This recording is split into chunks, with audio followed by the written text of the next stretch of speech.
All right, everybody, welcome to a special guest lecture podcast here with Daniel Garner. As you can see, we've got a good friend of, I want to say like, there's almost like the Sociology 101, 122 theory underground mashup thing that we've been doing. That's almost its own thing, even though it is like umbrellaed under theory underground. It's like Mikey and Benjamin are currently the two people who have done guest lectures here to that kind of mixed audience. And those were what we called proto-agora events, because the idea is that it's supposed to be more accessible than to a normal audience. But then again, we also have this idea of retroversion, which is like, well, we're not going to break every concept down. We're not going to always stop and explain everything. Sometimes it's the fire hose approach. Sometimes you algebraically fill in placeholders later, right? So if you don't know something, chances are Daniel will explain it and we'll come back around. My only goal here is to set him up by saying a couple of things. And so for the students who are all on spring break right now, shout out to your rest and your relaxation. I hope that you are not trying to stay in the comfort zone, but you are instead actually getting rest and relaxation, because those are not the same thing. And that's something we'll be talking about a lot more over the next couple of weeks. But for right now, I'll say a couple of things about this guy. Look at him. He's like a skill tree, like in a video game when you have like a skill tree and it's like really epic. It allows the player to do a lot of things. He's got skills and skills and skills. In fact, we were just talking about that. Benjamin, what can you list off a couple of his skills? You got the mic right there. You can take it. I mean, seriously, I want to talk him up for a second, guys. Like Daniel's a really cool guy. This is a guy who can play an enormous number of different instruments because he's got a pattern method for figuring out how to play instruments, and he can apply it to an enormous array of things, not just piano, but organs, accordions, even string instruments. On top of all of that, he's a photographer. He has a mastery of the visual image. On top of all of that, he can communicate in sign language. Yeah, we just found this out. So he can say something to his wife while we're recording without disrupting the recording at all. And she can get these messages and then go off and do things, and we're none the wiser. And there's probably a bunch of other things he can do that we haven't stumbled upon yet. A bunch of other things. If you look at his bookshelves. Yeah. There's a ton of different books on all sorts of different subjects. It's not just that he's got a lot of books. It's that if you look around the shelves, they're on a lot of different things. And I assume that you actually read all of the books that you have.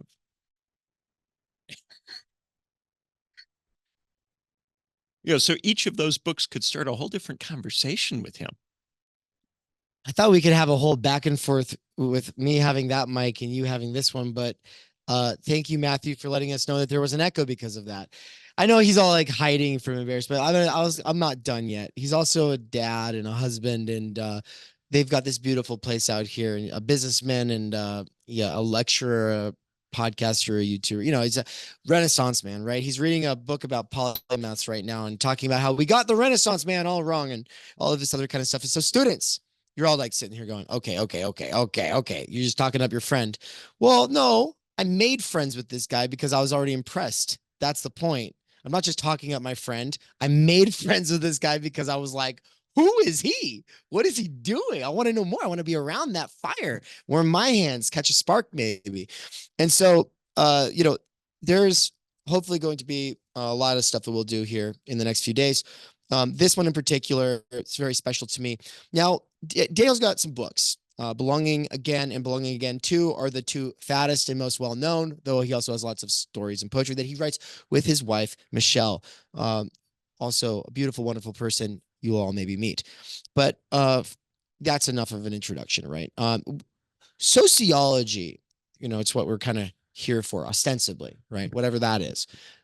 Different people have different ideas for what sociology is. And if you actually read sociologists, they can sit there and spend entire books arguing about what the social even is. And so, is there a there? Well, yes, there is. And we're going to talk about two major tendencies in social theory. So we're talking sociology, but we're also more broadly thinking about social theory, which, I mean, if we're thinking social theory, that expands out to where a lot of political theorists actually count as social theorists. And of course, that could mean that Hobbes is part of social theory, right? That could mean that Heidegger is part of social theory. Hegel's part of host. Okay, but what are these two major tendencies? It's the paranoid approach versus the tragic approach. I want Daniel to talk about the tragic approach for all of us here, especially those who've got some kind of a preconception about either sociology or social theory, especially if you think that sociology is what the student researchers who came and talked to our classroom think it is. Right? I think that they're coming from an approach that, from the standpoint of the tragic theorist, will appear paranoid. I think that I want to tarry with the standpoint of the tragic, and he'll explain what that means. Just for now, just know that taking up this way of viewing the world means that those student researchers who are talking about, settler colonialism and racism, sexism, homophobia, transphobia, and how all of these patterns go together and can be seen in everything, and you can feel them from your own experience, but then you find the words for them through the theory that, and this is where Sydney in Social 101, she said, I'm really into the hard sciences. This to us sounds like confirmation bias. What do you do to control for that? And the response was, embrace bias. It's okay. You can be biased. You just have to say you are. And I think that there is something about reflexivity where if you're aware that you're doing it for the sake of the thing that you're doing, let's look at the world this way. We move forward looking at it this way. It's okay. In that sort of relativistic sense, then we should be open to thinking from the tragic position. And from the tragic position, I'll make the much harder clickbaity claim than I think Daniel will, which is that most sociology today is QAnon. And the only difference between QAnon and sociology today is that sociology today has institutional backing, and QAnon is a bunch of people in the weird corners of the internet. But the pattern-seeking behavior and the confirmation bias and the cherry picking and we could just go with our gut and our experience, that part remains the same. And the paranoia remains the same. And it can lead you to dark places. I know a lot of students, including myself, who go down these critical rabbit holes and then stay down there for a long time and become very cynical about everything and everyone. And so it is in the context of that situation. Some of you might have even picked up a little bit of that from me along the way, that I want you to open your minds to a different perspective. Please put your hands together for Daniel Garner as we trade places here. Yeah. Woo. Everyone's clapping. I know the sound canceling software makes it so you can't hear it, but they did. Delightful. Well, this is delightful, and thank you for all of that. And it's a pleasure to be here, goodness, with all these wonderful people. And this is the Agora. So we've taken the garage and turned it into the place to be. I grew up in a garage, so this is perfect. Like, if you didn't spend a few hours at night in the garage, you weren't allowed to go to bed. So it works extremely well. I love that introduction with the QAnon versus sociology with institutional backing. That's tremendous. And indeed, I will be talking about the idea of tragic sociology. And what I mean by that is I have in mind, so a few things. First, I really like this way that Randall Collins and Michael in their book, The Discovery of Society, talk about, like Auguste Comte talking about where sociology kind of emerges. And it's this idea of this question, how to put a society ravaged by revolution and strike back into order. Like, you've had all these revolutions, you've had all these conflicts, and society sort of fragments, and you're kind of asking this question, how do we put it back together? So sociology with Comte is kind of emerging from this question. And there's also this idea for Comte, that COMTE, of he understood that humans free themselves from theological and metaphysical notions first in those areas most remote from themselves, mathematics and astronomy. It is only after a great advance that humans come to apply science to realms of their own being, biology and sociology. And Comte, he has this kind of more scientific idea that you can have a science of society. And if we can figure that out, we can start putting these kind of ravaged civilizations back together. And so you can see sociology as kind of tied to this question of how to take something that's fragmented and put it together. Now, funny enough, there is a way that you can bring a bunch of fragmented people and put them together, and that can be with, say, scapegoats or conspiracies or taking down the bad guy, because we're all us versus them, right? And there's an argument to be made that sociology indeed went down that road, because this is the power, this is the norm, this is the racism, this is the oppression. We can all unify together to take this down. And sure, this is a kind of way to put things back together to create various enemies. But of course, it ends up actually needing the enemy dynamic. And of course, then if it is precisely that sort of conflict or difference that leads to the very fragmentation, you are then putting society back together by actually participating, arguably, in the thing that started breaking it apart, right? So for me, though, this is not the only, dare I say, vision of sociology. There's another one that I'm calling tragic sociology. You may even call it trade-off sociology. And by tragic, I'm not necessarily saying morbid or hopeless. You were mentioning with Pierre on the idea that, you know, pessimism is actually positive, because if you point out the negative, that often can actually inspire change, right? So it's the idea that if we actually identify a tragic dimension to sociology, that can actually be what inspires people to, well, do society better. And by tragic, I have in mind, there's a lovely book, it's my favorite by her, The Fragility of Goodness by Martha Nussbaum. There's also a lovely, if you get a chance, Bill Moyer's conversation with Nussbaum that goes through this book. And the idea that she points out is that a tragedy is not a catastrophe. It's a trade-off of competing goods where you have to make trade-offs, right? And you also eventually have to set limits. So, for example, if we talk about, well, we really value freedom, we want people to be free. Well, do we want people to be free to murder one another? Of course not. And somehow that's not true freedom. We come up with some, but there's a certain excess, a certain point where freedom actually has to be limited, or it becomes its opposite, almost like also in a kind of Hegelian idea. There's an eventual limit that has to emerge, right? So that's a part of trade. Likewise, if you start talking about equality, okay, well, we want people to be equal. Okay, well, do you want everyone to actually have no acknowledgement between excellence, mediocrity, and the bad? Well, no, you don't want that. Oh, okay. So at some point, you want some kind of equality, but then you also want definitions of that equality that are going to keep it from overreaching and causing some sort of flatness to everything, right? Oh, gosh. Well, how do we determine that? How do we decide what those points are? So Nussbaum is talking about that. There's eventually a point where you have to trade off unlimited freedom precisely so that it can be a freedom that doesn't lead to your destruction. You have to give something up. The other thing that he has in mind with that is he's talking very often with Greek plays, Sophocles, you know, et cetera, so forth. And in many of these plays, characters have to make a decision between, say, serving the gods or serving the state or serving their family. And they can't do both. They have to choose one or the other.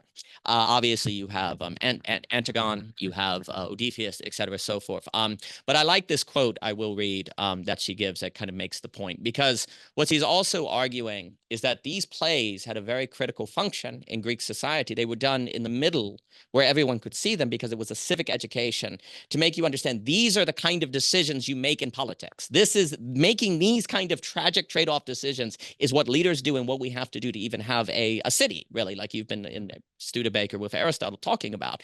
And I really do like this quote, so I'll read it. So this is Martha speaking. Take the problem of moral conflict. Now, here you have in Agamemnon a king who's trying to do his best. He's trying to lead his army, and he's following the commands of the gods, leading his army off to Troy, and suddenly he finds that his expedition is becalmed. He can't move forward, and he's told that the reason is that the gods are demanding a sacrifice. He's got to sacrifice. He's got to kill his own daughter in order to complete that expedition.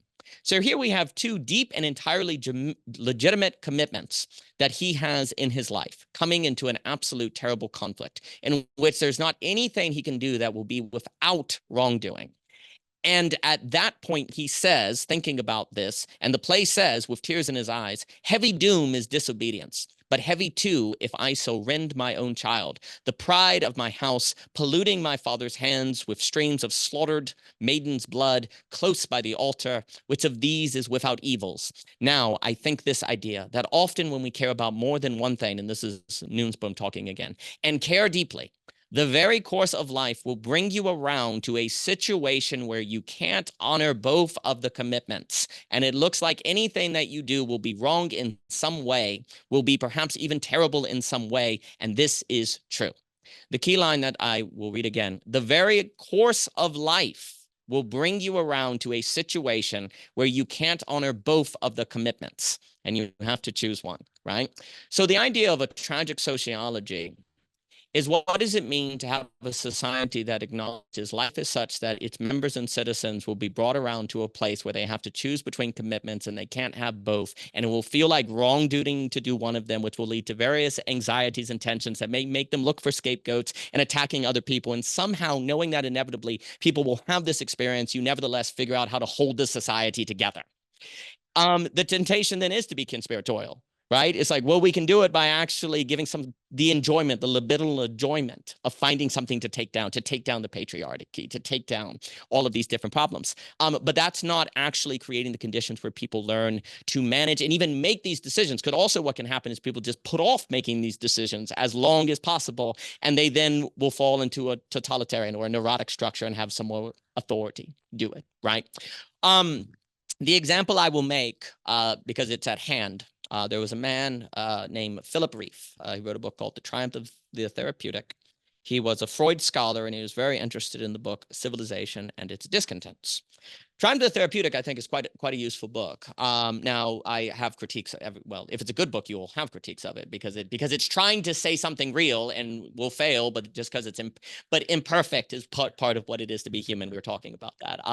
But Philip Rieff talks about that the 1960s, kind of the sociological movement that he's identifying, is trying to take down what he calls constraints. So, for example, you are constrained by the social norms to, let's say you're born in America, maybe in the South, and the given, as I'll also call it givens. I kind of wish Philip Rieff would have called it givens, not constraints, because you don't experience, if you're born Christian and Christian is all you ever known, you don't really experience it as a constraint until you leave or you encounter otherness. It's more given. It's just like the air you breathe, right? So you're born into givens because you need a background by which to function, okay? But what ends up happening is when you're released from givens, you get autonomous, you get more freedom, right? Because you don't have to think this way. But here's the thing that Philip Rieff wants to point out, and this is to bring out the trade-off point. When you have givens, then you can have belonging, you can have a social intelligibility, you can have just kind of having a sense of what your neighbor is doing. You don't have to ask questions about everything. You don't have to explain yourself all the time because the people around you basically buy into the same worldview. It's kind of given, right? They'll understand you without yourself having to explain it. So your community and your social life has a certain fluidity to it. It just kind of flows very, very nicely, right? Well, because it flows really nicely, you may end up in a totalitarian movement, banality of evil, the everydayness, because we just all do it. And you end up in I really think it's important. We were talking about this before when Hannah Arendt talks about the banality of evil. Banality is not boring. It's not like this boringness. It's everydayness. Like evil becomes evil in this really heightened form when it's just what one does. It's just everydayness, right? Well, givens create the possibility of this banality of evil. But givens also create the feeling of home. They create the feeling of belonging, and they make this kind of feeling that life is not fragmented. So for very, very good reason, to stop these mass movements, and you tear them up, you have releases, you critique givens, you say, well, no, maybe Christianity is false, maybe German is not the best, and you free people, you break up this social background. And that is experienced as a radical increase of freedom of the individual. You're now free of givens. You can decide what you want to be yourself. You can create your own person. Philip Rieff calls this the triumph of the therapeutic. The therapeutic is basically breaking up givens for releases. And the theory that he's responding to is the idea that repression, which you can associate with givens, if you free people from repressions, it necessarily is a good. It's going to be good, actually. He's saying that's not necessarily the case. There is such thing as a good repression, actually, or repression that needs to be gradually worked out of. Because if you do it too soon, then people don't have direction. So they go mad. They don't know how to make choices, right? So the point that Philip Rieff, to sum up, if you have givens, then you have the possibility of the banality of evil. But you also have belonging, like I like to talk about. Like belonging is really important to people. If you have releases, you get more freedom, and you have less probability of the banality of evil. But in having more freedom, people don't feel like they understand the people around them. They feel more fragmented. They have more choice, but they also have no given standard by which to decide what choices to make, right? You know, by what standard do you say choice A is better than choice B, right? Also, too, Philip Reeve makes the point that when people are free from givens, they tend to be overwhelmed by anxiety. And in that anxiety, they actually go back to a totalitarian movement. They go right back to a strong man. So this is the idea. Sociology, and also basically Philip Reeve is critiquing therapy culture, as some people calls it, is assuming that if we can spot givens, norms, patriarchy, things that are controlling the way people think about things, and deconstruct those, that will automatically release people and make society better. Actually, what it does is unleash an anxiety or an inability to understand things, which either leads to people being overwhelmed by their own freedom, going right back to a new totalitarian movement as a response to this uncertainty of what to think. And ultimately, then communities break down. And then, of course, if communities break down, that makes everyone much more vulnerable to the movement of capital, right? Capital does your social for you. Ultimately, it ends up happening, right? So this is what ultimately, now Philip Reeve, unfortunately, in my opinion, he basically ends his book saying, yeah, I don't know about that. Good thing I'm going to be dead before I see where this goes. So he doesn't necessarily give us any address. He's like, I'm out. Have fun. He really points that out in his book, Charisma. His book, Charisma, is quite good too. But there's this question of, okay, basically what it's saying is it is not about removing givens, which is basically conspiratorial sociology, I would associate is basically just a continuation of the triumph of the therapeutic. Like we're going to spot power and oppression and remove it. And then from that, there will be human flourishing. Now, of course, critically, Peter Berger, Philip, all these people are saying, yeah, those givens do cause oppression. So we do need to spot them out. But the point is, it's not enough simply to deconstruct them. You have to deconstruct them and then create spaces where people can actually have a social group by which to make decisions on how to be human now that you're free from that power vacuum. What we're doing is we're removing givens and not creating the conditions of a social by which people can have a social imagination by which to think of a new way to be human, right? So if you don't do that, it's like you're basically creating a psychological vacuum, like a power vacuum, ultimately is what you end up doing, right? And people don't do well in that sort of condition, right? But this ultimately makes me think as well, because the great Studebaker is with us, who's been lecturing on Aristotle on this idea and also on the question of time energy. The city is the space where we think and form habits to make better decisions, right? Like, so if there's this idea that if there's a certain point, freedom turns into its opposite. At a certain point, the effort for justice becomes a reign of terror. At a certain point, technology moves from conviviality into manipulation. There's some point of judgment and discernment that has to be made to say, stop, this is the limit. We're going to put the limit here, right? We were saying a painting comes into existence once you draw the limit, right? You say the story ends here. I'm going to limit. If you never draw that, then it never comes into existence, right?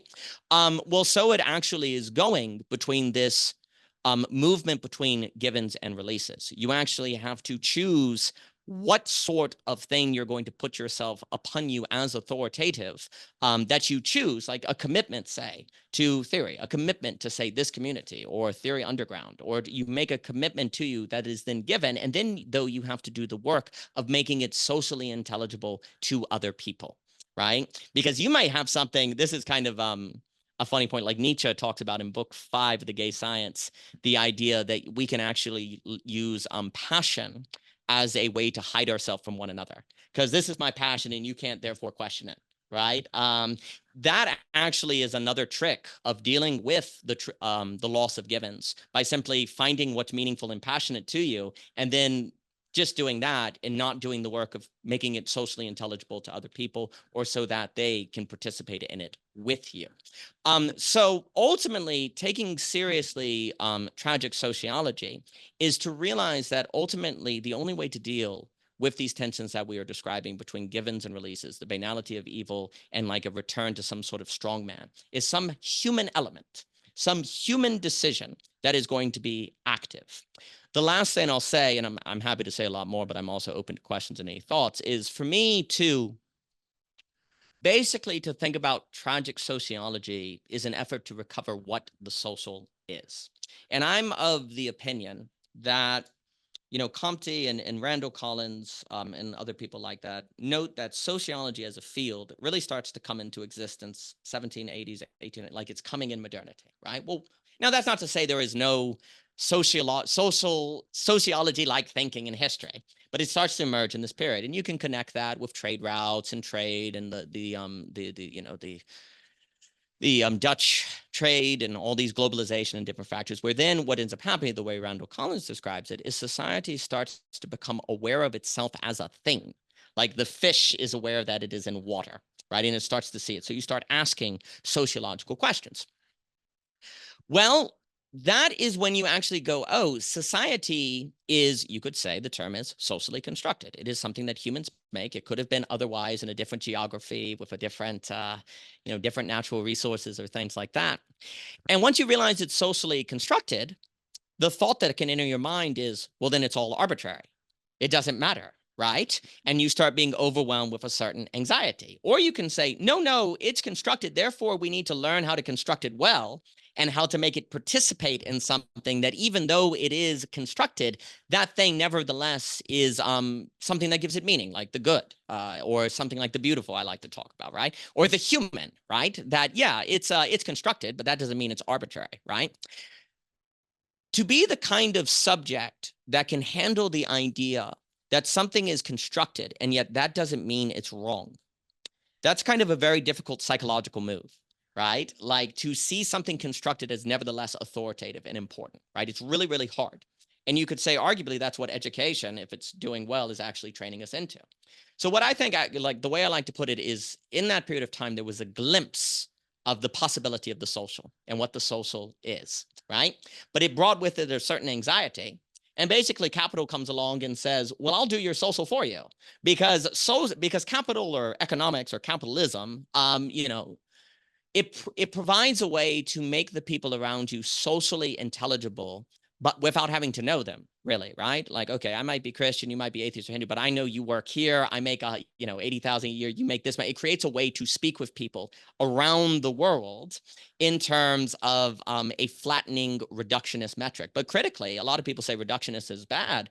Well, reductionism is actually a way to deal with the problem of diversity, right? By compressing people into categories by which I understand them as engineer or as college professor or whoever, then I can relate, I can talk with them. I can relate to them without being exposed to their face, like Nance was saying, without the Levinov's face and all of the infinity that comes with it. It creates a way of totalizing, right? And so you deal with the problem of the complexity of the definitiveness of the social by using capital to totalize and flatten so that we can relate with one another.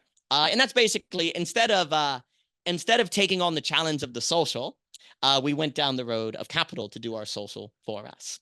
And you could say, pluses and minuses to everything. It's all trade-offs, right? But you're at an age now where, if we follow Mikey's tremendous work on capital leading to AI and leading to this sort of replacement of the human versus our extension, then today requires a recovery of the thought of the social that we went past in the 18th century. Like, we went past it. We went down a different road, right? And now we have to recover it, right? And the argument would be made that if sociology is conspiratorial QAnon sociology, then it is not engaged in that recovery effort. In fact, it is it's simply continuing this direction that sociology went in, according to Mr. Reif, that is not actually contributing to a recovery of the social.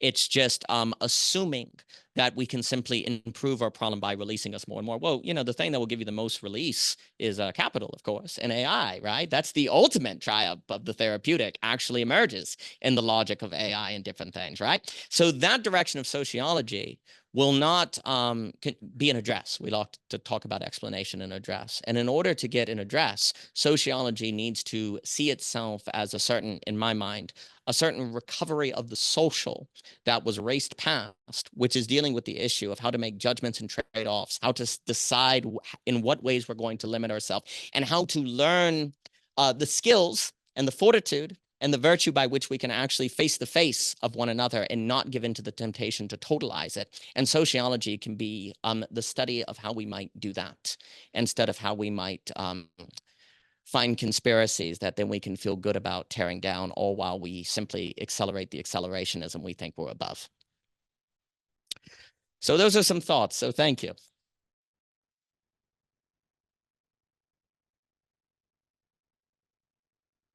Crowd went wild. Yeah, they're just losing it. Whoa. Hey, all right. I've got questions, but I do not want to go first. And so I want to encourage the people on the Zoom side to go ahead and raise your hands there if you would like to go. We'd love to hear from you all as well. And then I'll turn and face you all. So who would like this microphone? I heard a lot of interesting things in that talk. You know, for one, this idea that you have to choose or there will be dire consequences sounds to me like the way I tend to talk about the political, you know, intractable disagreements. There's something of the political that, and I think this is the mistake in the 19th century. They tried to have a notion of the social that excluded the political or placed the political beneath, tried to distinguish too sharply between the two rather than recognizing the levels necessarily in dialectic and in conversation. The other thing that came to my mind in listening to that talk was just how much it sounded like my own talk yesterday that I gave at UVA about ideology, critique and its limits. And it was very much along these lines that if you just point out that our values, what we care about, was constituted in us by some outside thing, it produces a paranoia. It makes us afraid of our own minds and afraid of our own values because we think of these things as having been externally imposed. More or less exactly what you said. But in that talk, it was all to do with the political rather than necessarily the social. And it was very much to do with ideology as opposed to legitimation. So what we might regard as an ideological abstraction that has been put into us by our family or by our school or church or the state or the university, nonetheless is the only basis that we potentially have moving forward for taking decisions and acting. And if we become terrified of our own minds because we think our minds have been infiltrated by an outside, if we erect some kind of sharp barrier between ourselves and the totality of which we are a part and try to purify ourselves of the outside, this will just produce an incredible paranoia that it devastates people and leads to severe mental illness. So I love that. And all I really have to raise is just some of the other things I've been talking about lately with slightly different language that sounds very similar.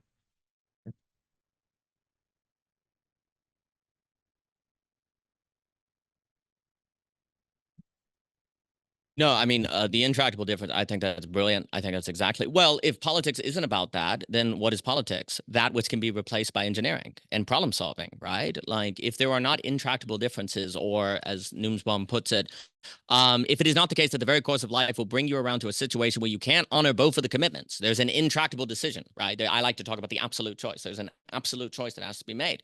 Well, then what is the humanities, sociology, what are these things about, right? Because based on Ivan Illich, who I adore, and Brian does such tremendous work on, and Nina, tremendous work as well.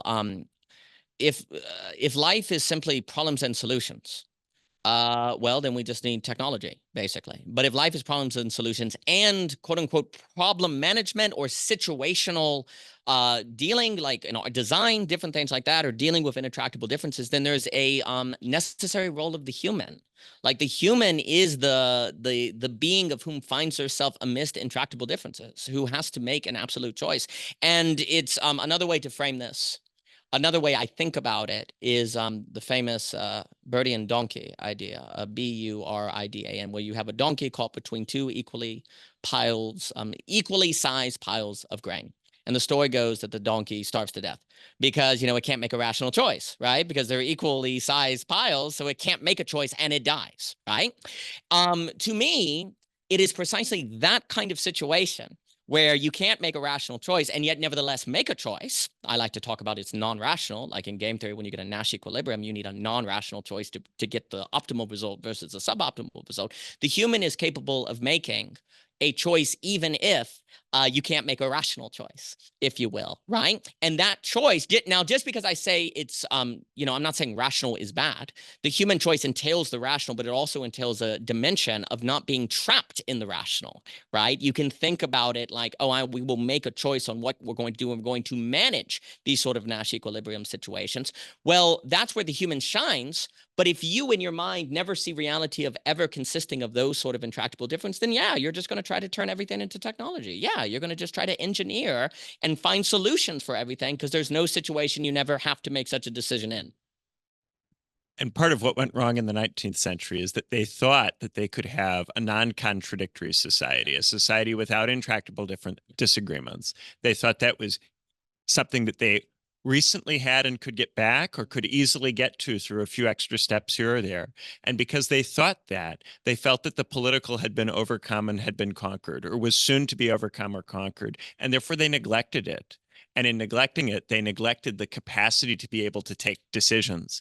And then from there, it eroded and eroded and eroded. And now we are at a stage where people's political capacities are almost non-existent. And these same people say, return to the social. Well, and for me, what you're saying, for me, I absolutely think the political and the social are inseparable. And when you separate, like when you separate them, then they die. I mean, they completely die because there's a certain capacity that is necessary to do them. But again, if you don't have a view of reality entailing intractable differences or contradiction or any sort of another example that comes to mind is the duck bunny from Wittgenstein, right? This picture that's two things at the one time. The human decides which it is. We actually have the ability to say it's a duck bunny, like a certain bofness, right? So if reality consists of situations that are a bofness, that is uniquely fitted, I suppose, for human intelligibility and the way that we think about things, right? But if those kind of situations don't exist, well, then, hey, then we would lose the capacity to address those situations because we don't think they freaking exist. And that's a major problem. And again, to mention Ivan Illich, who Matthew Stanley also does tremendous work. And a lot of this makes me think of his work on Moloch theory and his Substack that he's done. So, you know, and Matthew's book on silence by Enda is tremendous. So I highly suggest that. And on this, on the idea of Ivan Illich, some of my favorite ideas of him is when he talks about disablement. And he talks about we are in a society of disablement. He's got my favorite book by him, which is quite short, or the one I at least reference the most, is called The Right to Useful Unemployment. And what he means by that is that we now assume that if you're not that the only way you do something useful is to be employed to do it. And he talks about like we decide what has value based on what receives wage, right? And the quote is something like, if you try to make your own house, right? Like you gain a capacity to make your own house, you will be seen as a deviant, you will be seen as stubborn, you will be seen as reckless and even unloving to try to build your own house that your family lives in as opposed to getting an expert to do it for you, and you're seen as arrogant. So you're seen as a deviant, right? So the idea is that if you try to build capacities yourself that are not acknowledged by the social order that you're paid for, it's actually deviant behavior, right? So it leads to a certain disablement where people don't develop skills and capacities outside of the social order, the trajectory of the social order, because you would be seen as wasting time or deviant and so on and so forth, right? So it leads to what he calls this kind of great disablement. And basically, I like Illich because what he's pointing out is we don't need an Orwell or a Huxley. We just disable people. We just make people feel as if gaining capacity is irrational and they won't have the capacity to be a threat to the political or the economic. And the reason I say all of this is if the social order or the political order has accepted a premise where these capacities aren't needed, which you do actually need because their understanding of reality is wrong, well, then if you try to develop the capacities, you're seen as a deviant, right? But basically, this means the only way to do the political is to actually look like a deviant, basically, to regain them unless we change the conditions of possibility to make the social order see these as valuable to habituate and do, right? So I don't think it's by chance, to Theory Underground's credit, that you have to go underground to build these capacities. You have to be doing things in a garage, precisely be doing the work because the social order sees them as deviant and irrational to engage in. But then that closes alternative routes other than the trajectory that's leading you to the replacement of the human versus our possible convivial extending. So I think it's a very important point you're making. Hands out there. All right. So I'll go but Nance, Sam. Yeah, Nance got something. Yeah. I'm gonna bring in this whole thing about the Red Brown Alliance and stuff like that. So we'll get back to that. Yeah. I just want to point out when you're talking about mutual intelligibility and kind of capitalism providing this, the dollar serves as this kind of universal translator, and I love Star Trek. But the one thing that makes that universe possible is their universal translator, and that's a utopian vision.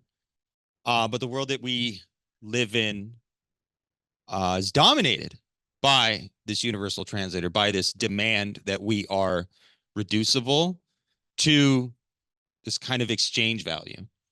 And we make ourselves fungible. And I think that accounts for why going outside of kind of capital relations puts you in the place of the deviant or makes you be seen as the deviant. I don't know. Like I keep going back to capital replaced the socius, and the socius to me is this thing that is political and social, and it is this kind of thing that quilts the individual human as a member of the collective, but not covered over by the collective, like a distinct node in the interconnected web that is the collective.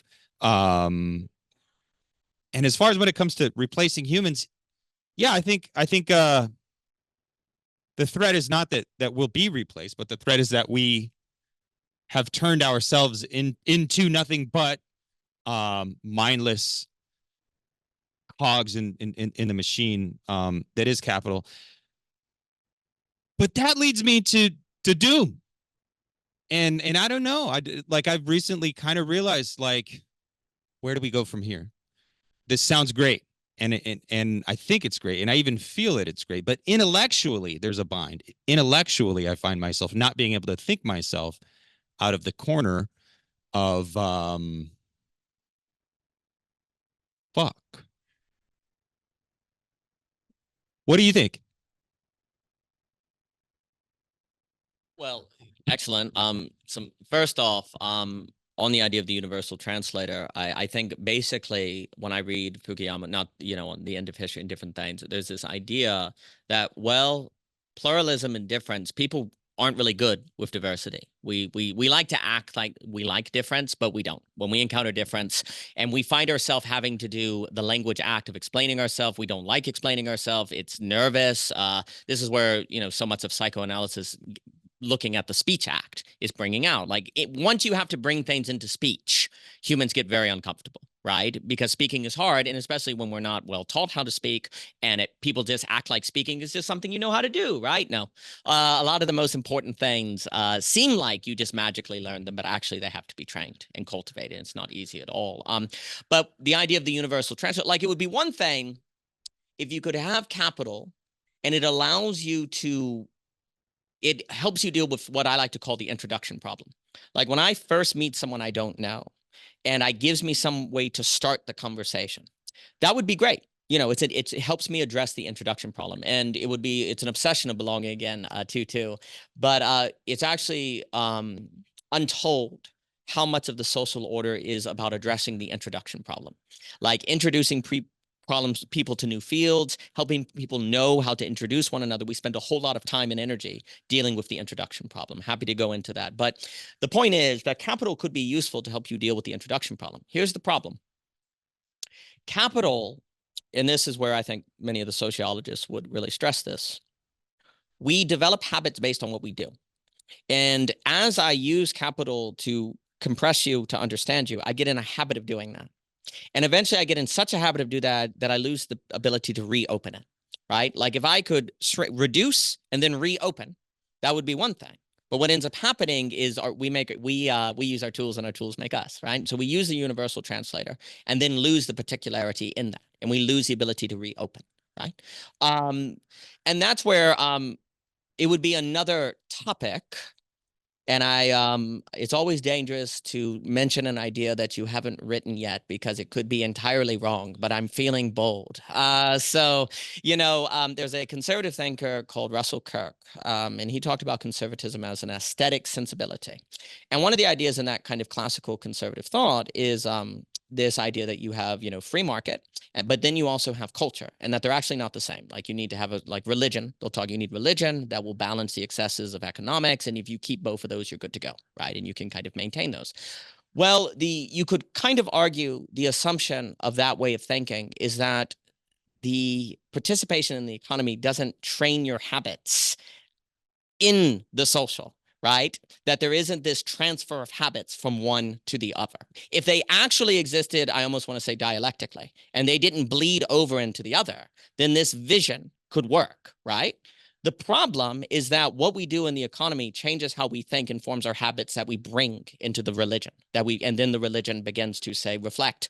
Well, you could say, Mr. James Hunter's book on evangelism in 1970s America becomes basically a marketing campaign, ultimately, right? So it reflects the habits of religion, right? So what ends up happening is this neat dialectic, conservative dialectic, in theory could work great, but the problem is it bleeds over, right? So if that's the case, you have a design problem, because you have to figure out how to design that relationships so that they don't bleed over. Basically, if this problem is not thought, then it is doom.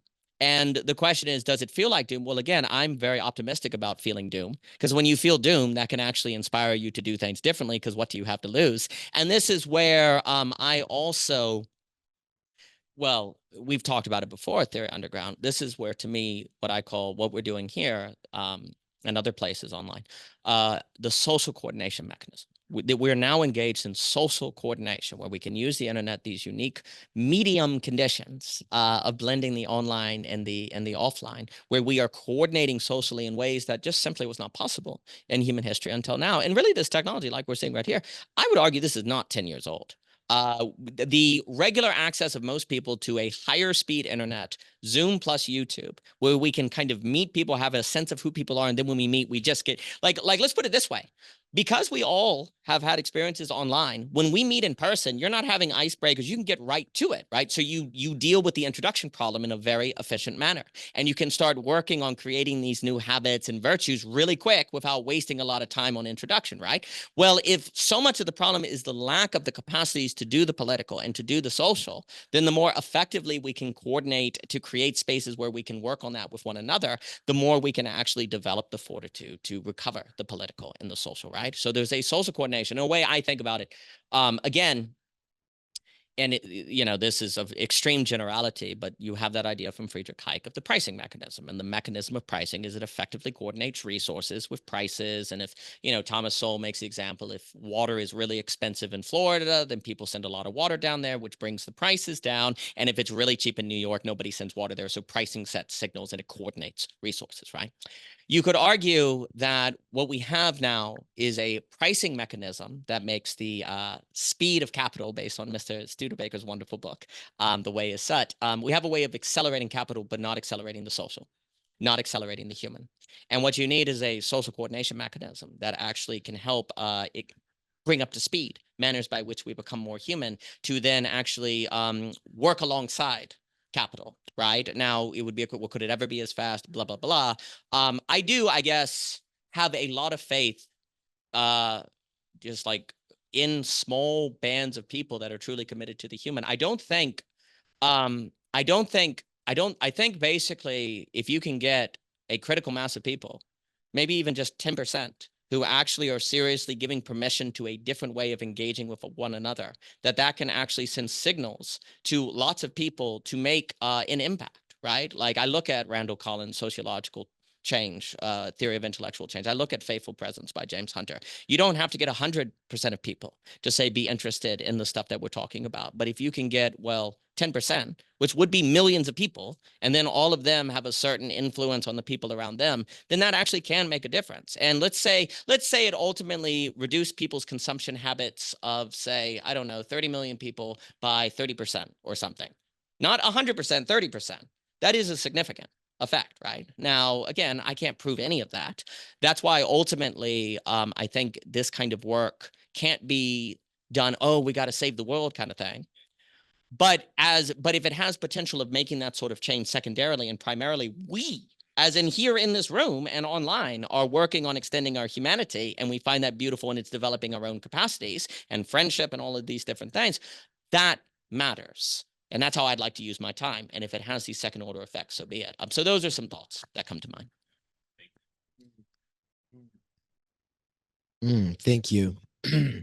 Quick little aside before I get into the main thing I wanted to talk about. On the idea of the social separate from the economic, and this idea of, well, what if there could be a dialectic between the two of them? I also kind of sounds like what I've heard of Habermas, and if we could quarantine the economic into certain kind of spheres of life, and then keep it out of other spheres if it didn't bleed over, right? But then you brought in the problem is you can accelerate the economic, but we're not accelerating the human. And of course, what we are thinking of is deeper, stronger, more resilient forms of human communion and organizing, or Bildung, the cultivation of humans. And you had said one time when I was using the term develop a lot, you had said that the metaphors matter here, and cultivate, which is ultimately what we're trying to get to when we talk about Bildung, and this something that goes, I think, deeper than a metaphor with culture and agriculture, right? Soil building, soul building, whatever. Well, on that note, then, do we want to accelerate the human? Is that even possible? Is the thing that is being left behind by acceleration the human, because the human is necessarily something that needs a different kind of tempo, a different kind of pace, a different kind of. So I want to think about that. I just kind of throw that out to you all to play with some more. But definitely thinking about Illich and Gore's on disablement and convivial institutions. And I guess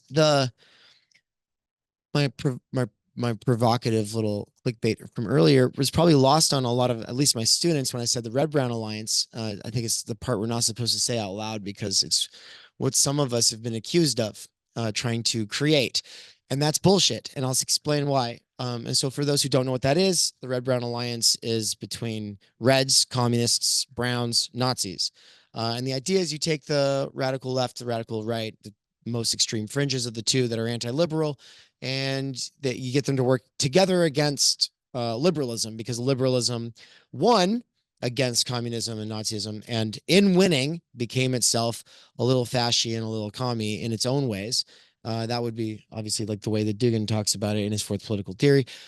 And I think it's a great framing. It's probably overly simplistic for reasons I'd love to hear other people get into. But for now, I want to be overly simplistic and just say the reason it even comes in here as something that I'm thinking about throughout your talk, but also Benjamin's, is because I think that there's a deep value in framing things in terms of intractable disagreements. Politics is not, I like this thing that is good, and I'm good because I like this thing that's good, and I don't like that thing that's bad because I'm not bad, but that person who likes that thing that's bad, well, that person's bad. Like, which is most of what is the kinds of politics people talk around the turkey at Thanksgiving about. But we could also say it's voting. We could say it's going to protests. We could say it's rioting. We could say it's folk political circles getting food to the homeless. We could say that it's at the end of the day, there's forms of activism as overlooked and important yet simple as trying to get the holes in the road filled in, right? Pothole filling, right? Like that matters. But as soon as you want to start talking about regime theory, now we're talking about the global mode of production. We have to because the United States has boots on the ground in over 150 countries that we know of. That regime and that insane expenditure of military spending is for what? It's to keep markets open. And by forcing them to be free is another way of saying it, forcing them to be free, which really means free trade with us is forced. Well, what does that mean? Well, it means that you're going to agree to certain kinds of trade agreements, or else what? We'll cut you off like Cuba, of course. And so, I'm not saying I don't know which side in the left versus right, 20th century I would have actually taken, because I don't know where I would have been born. I don't know where I would have belonged to. I don't know what I would have believed. But from my standpoint, it's really easy to disavow the whole situation and go, well, it's all changed now, right? So we have to move forward. But it seems like we're still trapped in this 20th century imaginary where people want to say, oh, Obama's a communist, Trump is a fascist. And we're trying to use these old analogies from a different kind of time where people did believe intractable disagreements could just be solved, right? If we just take over the whole world, we could eradicate difference, or at least the kinds of disagreements that are such a hard thing to deal with. And so, of course, religion, right? Christianity, atheism, Islam, we were thinking about these giant religions like Judaism or Buddhism, or what about those ones? Those are intractable disagreements, are they not? Now, of course, there's a sort of progressive approach that says they're not intractable, because there's a progressive side of every one of those religions. And on the progressive side of every one of those religions, they go to Whole Foods and they have the coexist sticker. And so, of course, we can all get along as long as we just get rid of the toxic, patriarchal, right-wing people who want to go back in time. Well, it turns out that they constitute a pretty strong contingency, and it's not just a strong contingency, it's like literally, like they have the muscles and the guns, and you can't just throw them out because they'll kill you. So we're kind of in a delicate situation here, because a lot of people who want to solve things by force forget that the people who have to do that dirty work are generally right leaning, or at least some kind of conservative. And so that, of course, has, for me, since 2020, meant I've been thinking of, well, there has to be some way that the more progressive and conservative elements in societies can work together, at least the mature sides of those things. But then that's where people say, well, that's the Red-Brown Alliance. And I would say no, because the Red-Brown Alliance is taking two fringe extremes. And I'm talking about cutting out the extremes and talking to sensible conservatives and sensible progressives, which would also include sensible atheists and sensible Christians. Okay. So all of that to say, the reason that this all cashes in for me with a social theory that really puts at the forefront intractable disagreements and trade-offs. We're talking about tragedy. The tragedy is we don't get to have our cake and eat it too. Everyone's going to be happy, and all disagreements will be forever washed away. We are instead faced with zero-sum ultimatums. And these trade-offs, it means no one gets to be happy.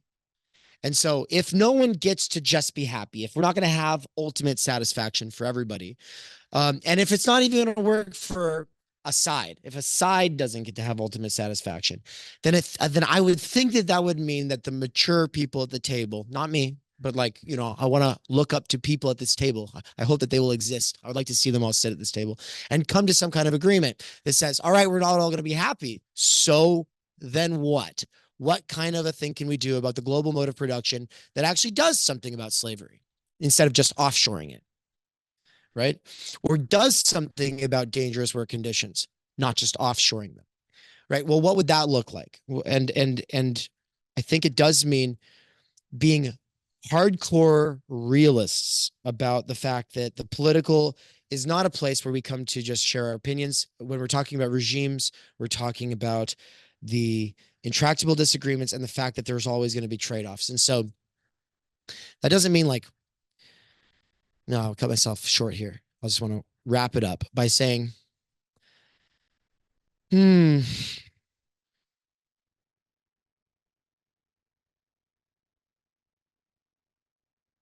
back to the idea of QAnon and left QAnon being sociology, I get so much enjoyment just saying it. You know what I mean? It's like the edgiest thing I've ever said. It's just it's so pleasure. I was just like, yes. Intersectionality is reverse fascism. I'm just gonna keep amping up provocative. If I'm not fired by Boise State by the time I get back there, I'm gonna be like, what do you guys not listen? Have you heard the things that I say? No, I'm just kidding. But it's not crazy to say that. It really what fascism comes out of a particular situation where there's world war going on, and people want to restore order. And a guy like Mussolini realizes it's not going to work out the way he thought it was with socialism, right? And so then he's going, well, what can I take from the socialist organizing strategies of Bolshevism? What can I take from that? Well, it's a certain form of organizing with cadres, right? And then everything else that works. So Soviet Russia kind of threw out a lot of things that worked, like Christianity. And Mussolini looks around and goes, there's a lot of Christians. Maybe we could work with them. And he goes, a lot of people don't like Jews. Maybe we can work with them. Okay, I think I'm exaggerating. I don't think he was as anti-Semitic as Hitler. But the point is fascism, in whatever form it arises, it picks its little bundle of sticks, right? From all of the things that are kind of tried and true, puts those into a bundle and says, it's these people. But then, of course, that always requires a scapegoating, this kind of like, oh, well, what's the opposite of the straight person that we're centering? It's the gay person. So we're going to make an example of that gay person, right? Or at least we're not going to tolerate them. That obviously is going to be problematic. And then it stirs up a certain kind of reaction, right? Well, we should be proud of our gay people, center our gay people, uplift our gay people, have a parade. How about, right? But then intersectionality takes all of these civil or civic sort of rights struggles from over the last 100 years and says, bundle them together. And so that's reverse fascism. It says, we're going to take the minorities. We're going to take all of the things that haven't worked, all of the people who haven't been able to work, all of the people who've been kept outside of society, all of the people that most people find hard to tolerate. We're going to just bundle them all together into this bundle and whack people over the head with it and say, you'll get behind this because it's justice. And then you have all these people who are like, I mean, that sounds nice, but we want to win. And then they're looking at the other side that does the opposite. And so you got these two extremes. But of course, going back to the QAnon thing, is like every one of these theories, these lowercase critical theories, is a sort of paranoid view. It usually comes, so you start with Marx, the history, history is a history class war, right? And it's like, well, that's a way of reading the entire history of the world. That is, some people would say, paranoid. But then you take that and then you say through Shulamith's Firestone, she goes, it's the same thing, but for women versus men. And then you have someone else come out, no, but it's straights versus gays. And then someone else comes out. And so then class warfare gets, the logic of it just gets put through all these other struggles. And that's because there's certain things that are very useful to I want to say us, but really I'll just say activists. It's useful in the short term. What's the staying power of that kind of a strategy, though? Is it still useful, right? And so intersectionality as a kind of QAnon, well, that doesn't mean that there's not a baby in that bathwater, but I'd say there's still a baby in the bathwater of QAnon. That's the dangerous thing. That they have their point, right? They are in a bunch of weird secret societies. Like that kind of stuff does happen, right? And it leaves a lot to the imagination when there's so many secrets that we don't get to find out about. So, and also there's a lot of people who hate gay people, and there's a lot of people who hate trans people, and there's a lot of people who hate black people. And so that also leaves a lot of room to the imagination. And then when you have people who want to avoid politics, you start to wonder, well, are they just secretly like super racist or something like that, right? So you see how people spiral out in these sort of paranoias. All right.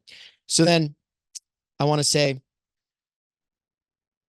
I think we need to move beyond it somehow, and I'm not sure how, but I think that trade-off theory and being realistic about intractable disagreements is a start to that. But I think that just talking about it will get us accused of these things. So I just really want to state outright, no, we're against the Red-Brown Alliance.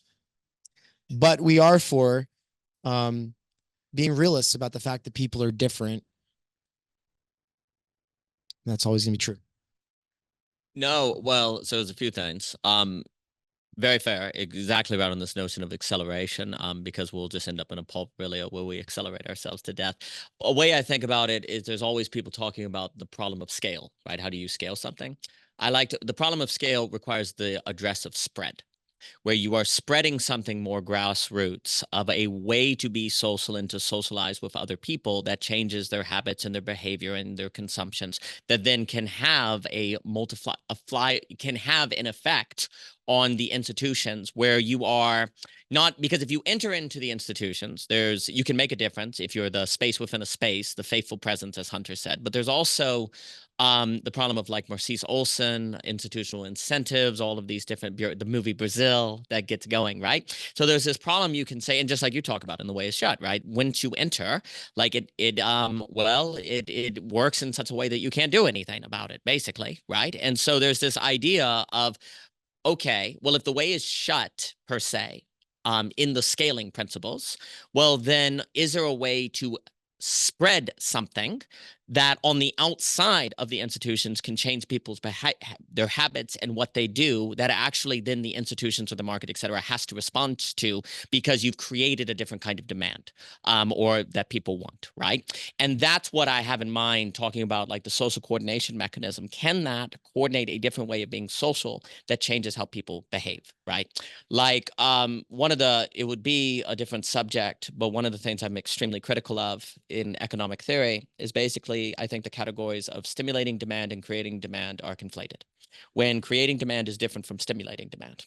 A lot of what is called creating demand is actually the stimulation of demand by creating shiny things that stimulate people's demand, but you're actually not training people on how to create their own demand, which is where you're getting to the internal space of the face. Like now, you can say this gets into like Keynes' general theory, and the idea of, okay, can we there's actually differences between money multipliers, investment multipliers, and all these different things. But what Keynes is basically saying, to be very, very, very, very general, is that capitalism, there's a natural tendency of demand to drop in the market. And if it falls to a certain level, I like to talk about the demand event horizon. The movie Interstellar, where you go to the planet where things freeze, like slow down. If demand in the market gets to a certain level, the ability to recover demand is much, much harder. It like slows down. So you want it to never cross the event horizon, or it really struggles to get back and you get a Great Depression, right? So basically Nixon said we're all Keynesians, okay?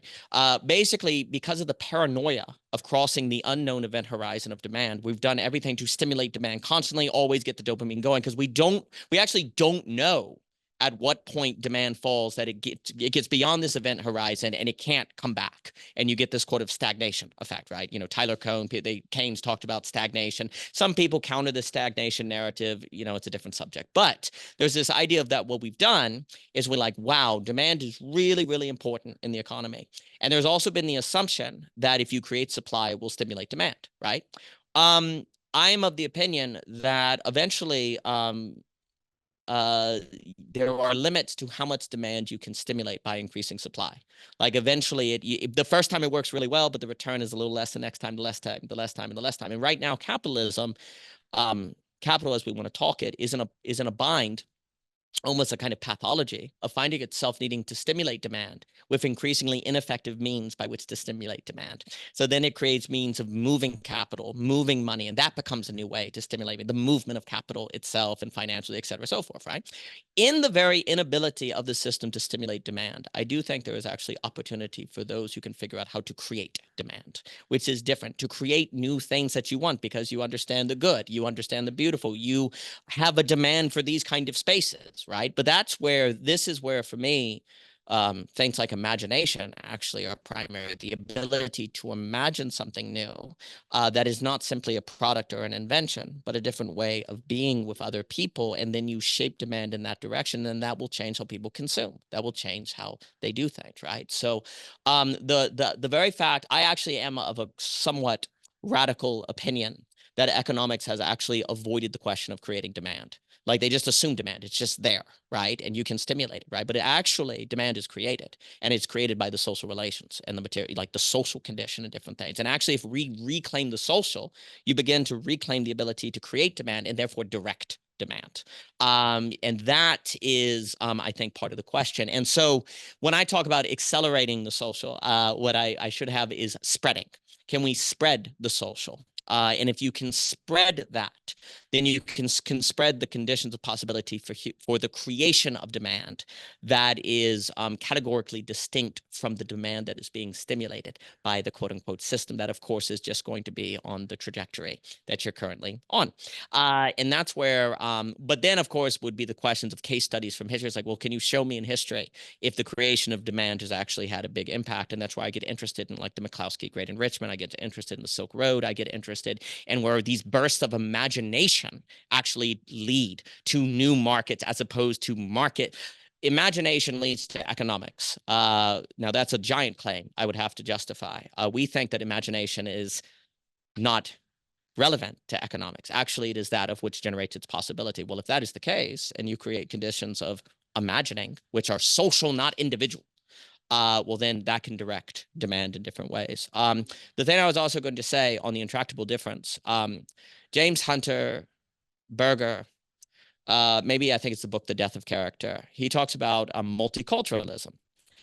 And you say, oh, multiculturalism is great. They're extremely critical of multiculturalism because multiculturalism, what the Hunter he describes it is the idea that difference is food, difference is holidays, and you can visit other countries and enter into their culture.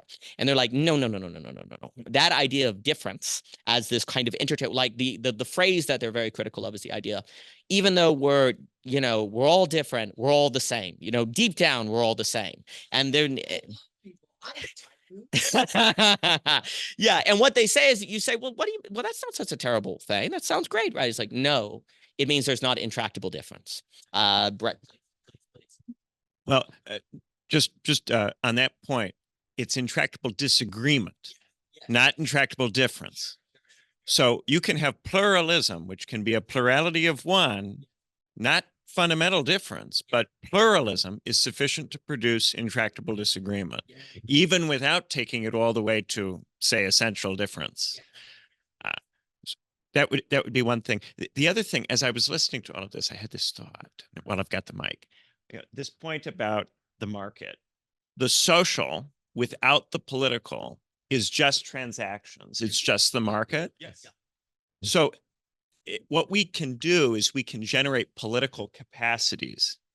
And those political capacities are not just the ability to recognize intractable disagreement, but to act amidst intractable disagreement, to legitimate action, to explain action in context of intractable disagreement to people who don't fully endorse what's being done in such a way that they nonetheless can accept it.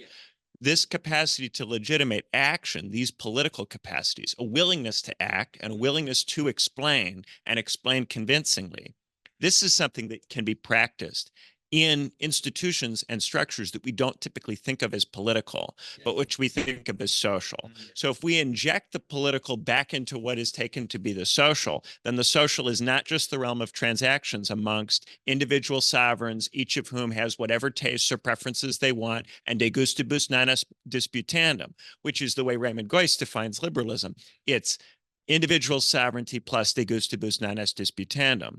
So in that kind of environment, you can't make a political decision which infringes upon the sovereignty, and any kind of political decision which would say this is the kind of demand that we should have, that would be to violate de gustibus non disputandum, because it would be to treat demand not merely as a matter of taste, but as a matter of intractable disagreement with political difference as the deciding factor. So we have to recognize that which demands is a political question. Creating demand is a political question. It can't simply be a question of market signaling. And that's what the social becomes in the absence of the political. It is reduced to the market. And then you just talk about states and markets, and the state is where politics is, and the market is where society is, and the interplay completely drops out. It's completely out of the picture. And on this point, I do think that the state sometimes does create demands. When the Biden administration didn't negotiate with the Russians, and as a consequence of this, a war began between Russia and Ukraine, the actions of the Biden administration, and also allowing the pipeline, the Nord Stream 2 pipeline, to be destroyed without any consequences for those who are accused of having destroyed it. What this did is it created a demand for futuristic weapons. and the kind of AI and technology and so on that goes into the generation of that, the state did create a demand in that case, and it took an action. But by framing it as a response to a Russian invasion, it appears to be the case that the state is acting in a situation that's been imposed upon it. So instead of the state going, I have taken a decision on the basis of what is important, you may disagree, but nonetheless, this is what I've done and why. Instead, the Biden administration conceals the political character of what it's done by portraying what it's done as imposed upon it by Vladimir Putin. Vladimir Putin is accused of being political rather than being a market actor and a social actor. It's because Vladimir Putin is political that he is evil, because the political is the thing that they're bent on extinguishing from every area of life. The capacity to recognize intractable disagreement, act on it, and go, here's why I've done this. This is what I had to do. Here's why I did it. I hope this is good enough for you. If it's not, I'm prepared to defend it. They don't do that. That's the way that you're not allowed to think. That's the way you're not allowed to talk, and you're not allowed to do it in any area of life. And if you do it, you're accused of being authoritarian. No matter what explanations you give, no matter what values you invoke, no matter how careful you are to try to construct it in a way that interfaces with the values of the people you're explaining it to. The act of deciding itself, the human act of deciding, is the thing which is verboten. And in this sense, the political is itself under continuous attack. No, brilliant. Absolutely brilliant. Well, to that point, like on the idea, when they're talking about multiculturalism as suggesting that there is no, you're right, and you're correct, it's an intractable disagreement, that there is no such thing as deep difference. What that means is that all difference can actually, doesn't have to be explained. It can be solved away, actually, because we're all deep down the same. There is no difference that ultimately isn't just, I want to say accidental versus deep. Now, by deep, this is the key. They're saying if you recognize the situation as entailing deep differences, where people have different ways of seeing things and interpreting, you know what to work with. It is not a certain sort of, therefore we cannot relate. It actually is the necessary identification of how we begin to relate, right? So when you're talking about brilliantly intractable difference, well, if you don't, I keep saying that, it just slips off the tongue. When you talk about intractable disagreement, if you don't believe in such thing as an intractable disagreement, then there are only, then there is no need to, what is the role of explanation? There is no need, because explanation is only as good as if it solves the problem, right? And if I can solve the problem, why bother explaining? But if there is such thing as an intractable disagreement, an explanation is the necessary work, creating the condition where we can live with and work with and design these intractable disagreements together, then explanation has a function of address. Like, to me, I make a distinction between solution and address. Like, where a solution is, there's a problem solution, you do away with it, right? But if there are these deep differences and there are these intractable disagreements, then what we need is what I would say is an address. The way to address that, not to get rid of it, but to address that situation. The social for me is a realm of address, not of solutions. And I like the word address too, because it gives location. I have to tell you where I come from, where we are. We have to see clearly. And if we address all these things, and we therefore also are designing, you're designing a certain intellectual architecture in which we can operate, right? Because when you have intractable disagreement, and I think this applies to religions and all different, they just say, okay, actually there is a deep difference here, which means we need an architectural address, right? Because you're not going to get an I would say an algebraic solution. You need something more geometric. We need to create spaces in which we actually can work together. Like, I guess I also in my head as well think about, I make distinctions between isolation, singularity, and harmony. And what I have in mind with that, because I think basically our age is trapped between isolation and singularity. So imagine you had someone in the room playing cello, and I use a music example, I can't help it. So you have a guy that's alone playing cello, and another guy, wow, I look like a glowing head here. I just noticed that. This thing is so cool. I'm shining, right? I just noticed that. Right. You could lower it. You just hit that button over there. I think it still works. It is not a intractable door. So, an unclosable door. So feel just right there. There you go, my friend. Just hit that magic little button. You see, this button broke, and I was like, oh, I could repair it, but it feels so good to manually lift it. And also it costs like $1 zillion to fix something that will break in another week. So that's a lot of fun. But so on the idea, like, Isolation is where a guy's playing cello, another guy in his room all alone. There's another guy down the street who's playing piano all alone. There's another one down the street that's playing violin or viola alone, right? So they're isolated. And each one of those instruments is deeply different, right? And they're isolated, all right? The next example is a singularity, as I call it, where you have a stage and there's a bunch of people gathered, but they're all playing violin. They all have the same instrument. So there's a singularity. It's the same instrument. That would be weird. And second, you could never get Beethoven's Ninth from it, right? But in that singularity, people would look over and wouldn't be nervous. Oh, they're playing violin too. There wouldn't be the same competitive dynamics. You'd feel confirmed in your violin because everyone is doing the same thing.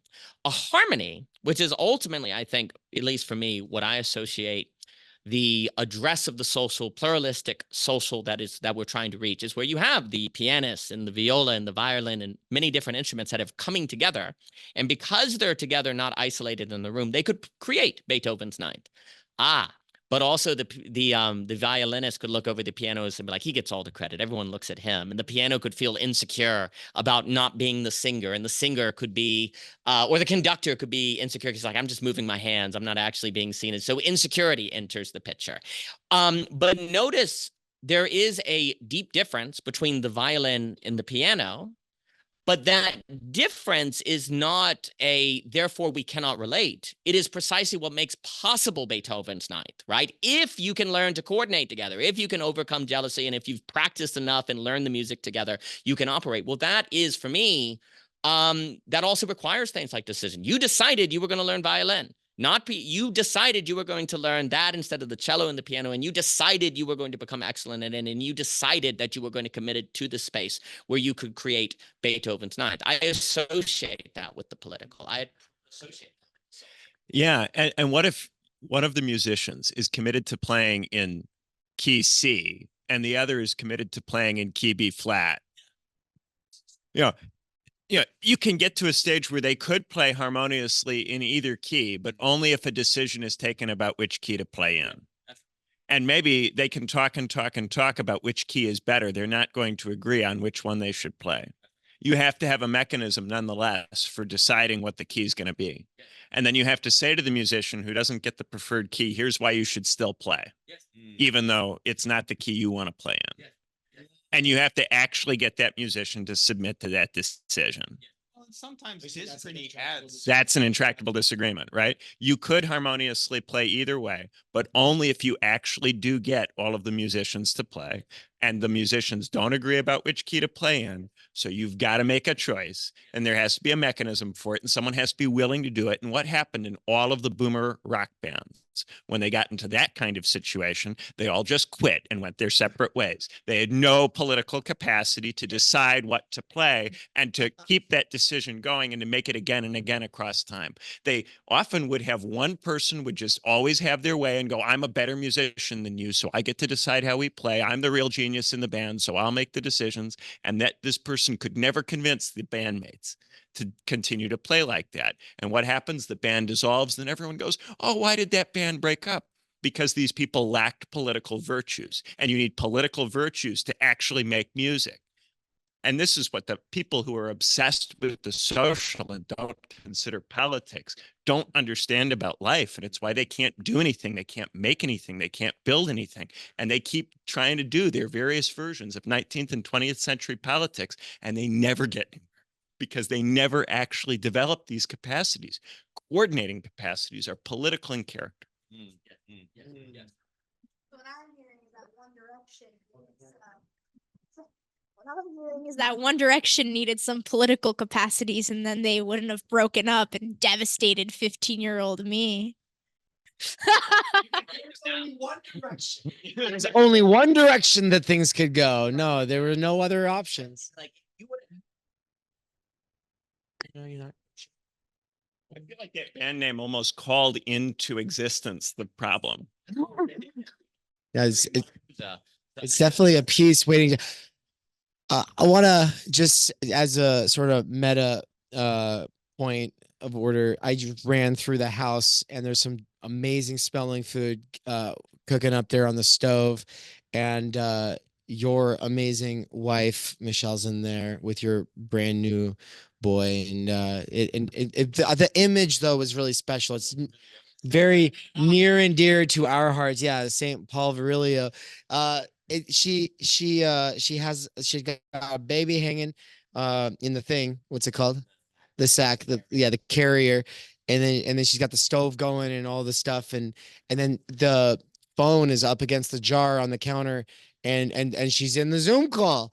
And I think, and now she's like taking care of the baby and everything. But it's just the shot, because when we were in Billings, Will really wanted that shot of Tyler Murphy painting his cowboy paintings while listening to Theory Underground.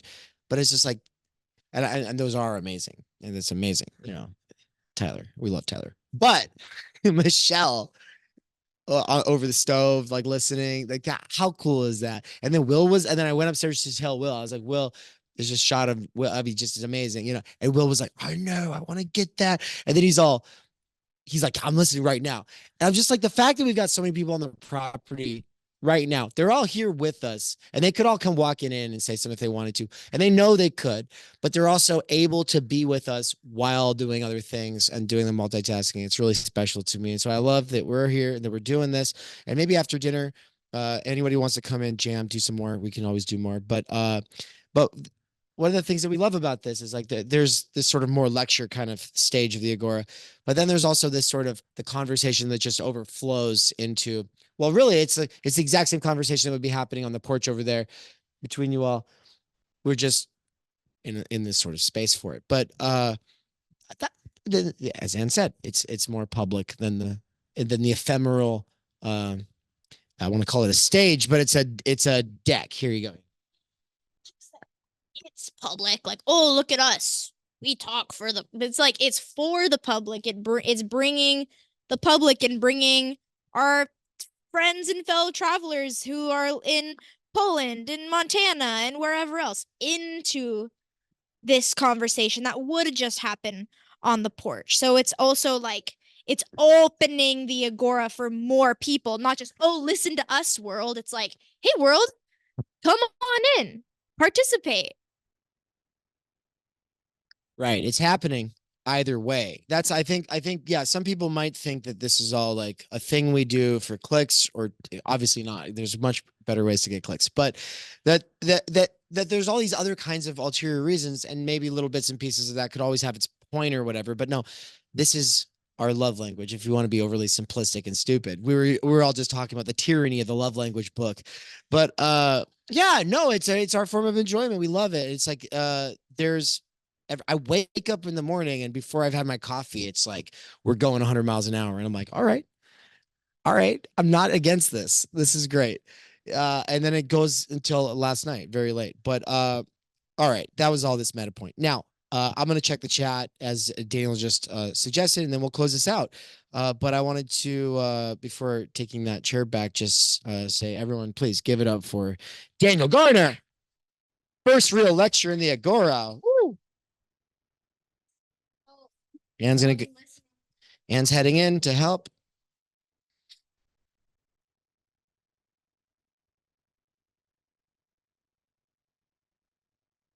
Hold on.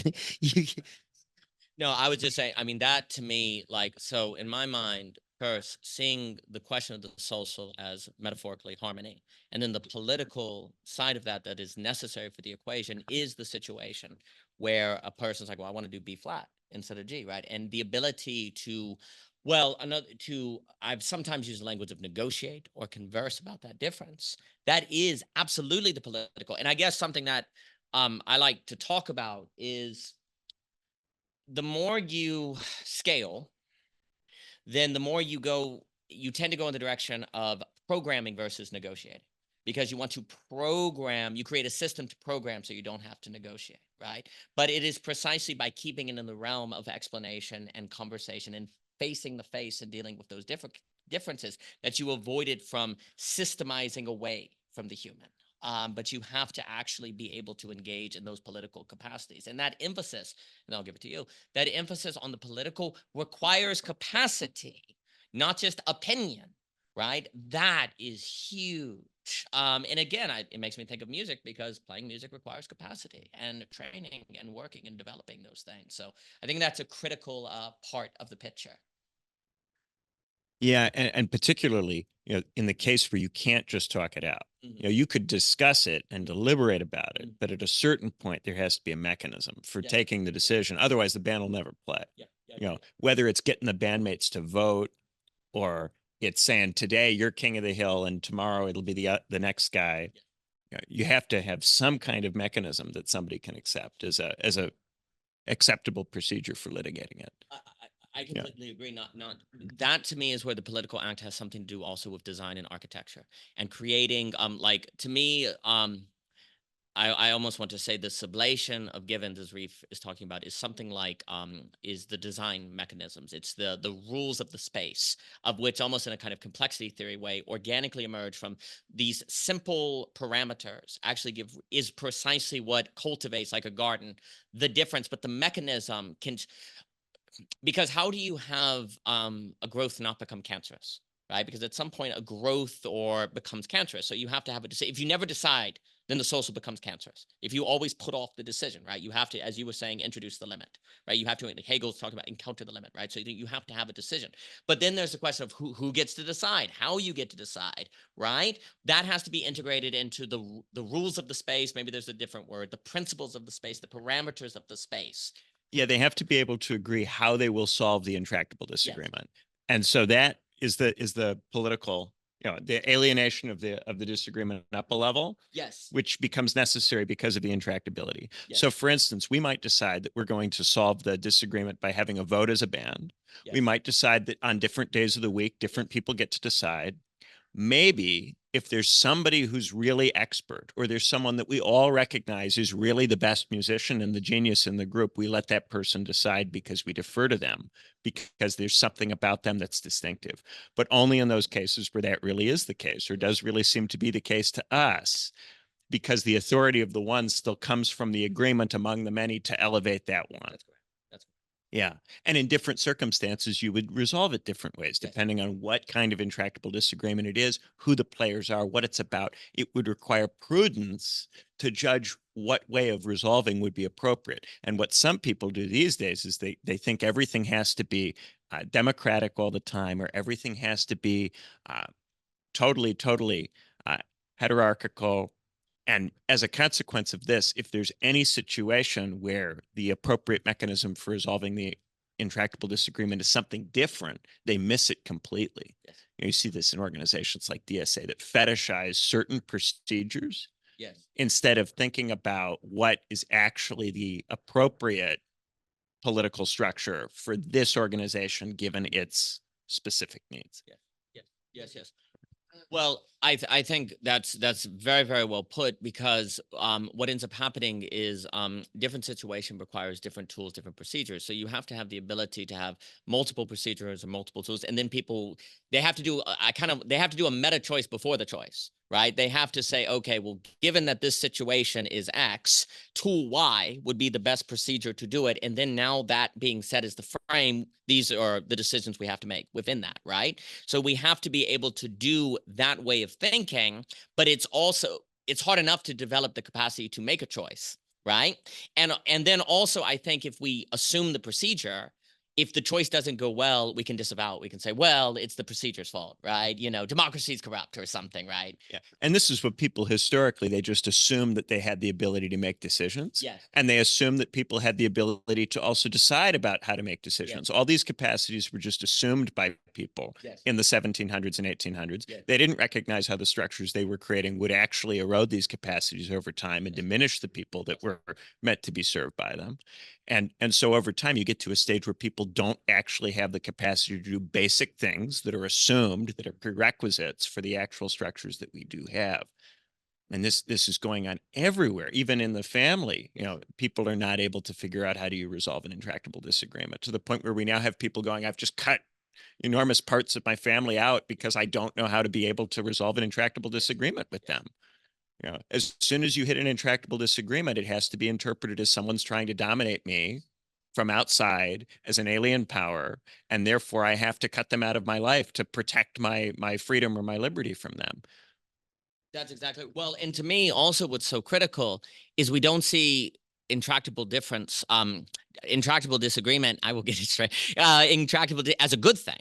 Like we assume intractable disagreement is bad. And this is the weird thing is once you accept tragedy, well, then tragedy can actually be the condition of recognition by which you respond differently to turn it toward the comedia, right? Like we were saying with the wonderful Andrew Luber and Alex on the idea of storymaker occurring at the causer, and this would have to be elaborated on. Once you recognize that actually we do have to make trade-offs, but the recognition of that then is where you begin to work on the capacity of making better trade-offs, and you can have a better situation because you recognize the tragedy than you would have had you not, right? Because that calls something of you. And this involves, valuing the one who loses. The one who loses, part of why you have to explain it to them is because you value them and you value the alternative that they presented, and you don't want it to be eliminated from play because you recognize that there's a plurality of appropriate ways of doing things. It's not simply essential fundamental difference where you can't talk across it at all. It's just that you haven't been able to, because of the intractable character of it, in this case, talk across it. So therefore, the one who loses is nonetheless to be preserved and might on some other occasion when things are different come back in. Maybe you decide for a long time the best musician is the one who will get to choose, and he always chooses B flat. And then one day he goes, maybe we've been playing B flat too much. Maybe we should have played C. Maybe we should have done that a while ago. How about we do it today? And then that person who's in the group is there to remind you of that option, that possibility, and to present it and to raise it again in the future. This value to the pluralism, which comes from it actually being possible to talk across it, but not necessarily in a purely social way, in a way that requires this further political capacity. This is the thing that's been lost.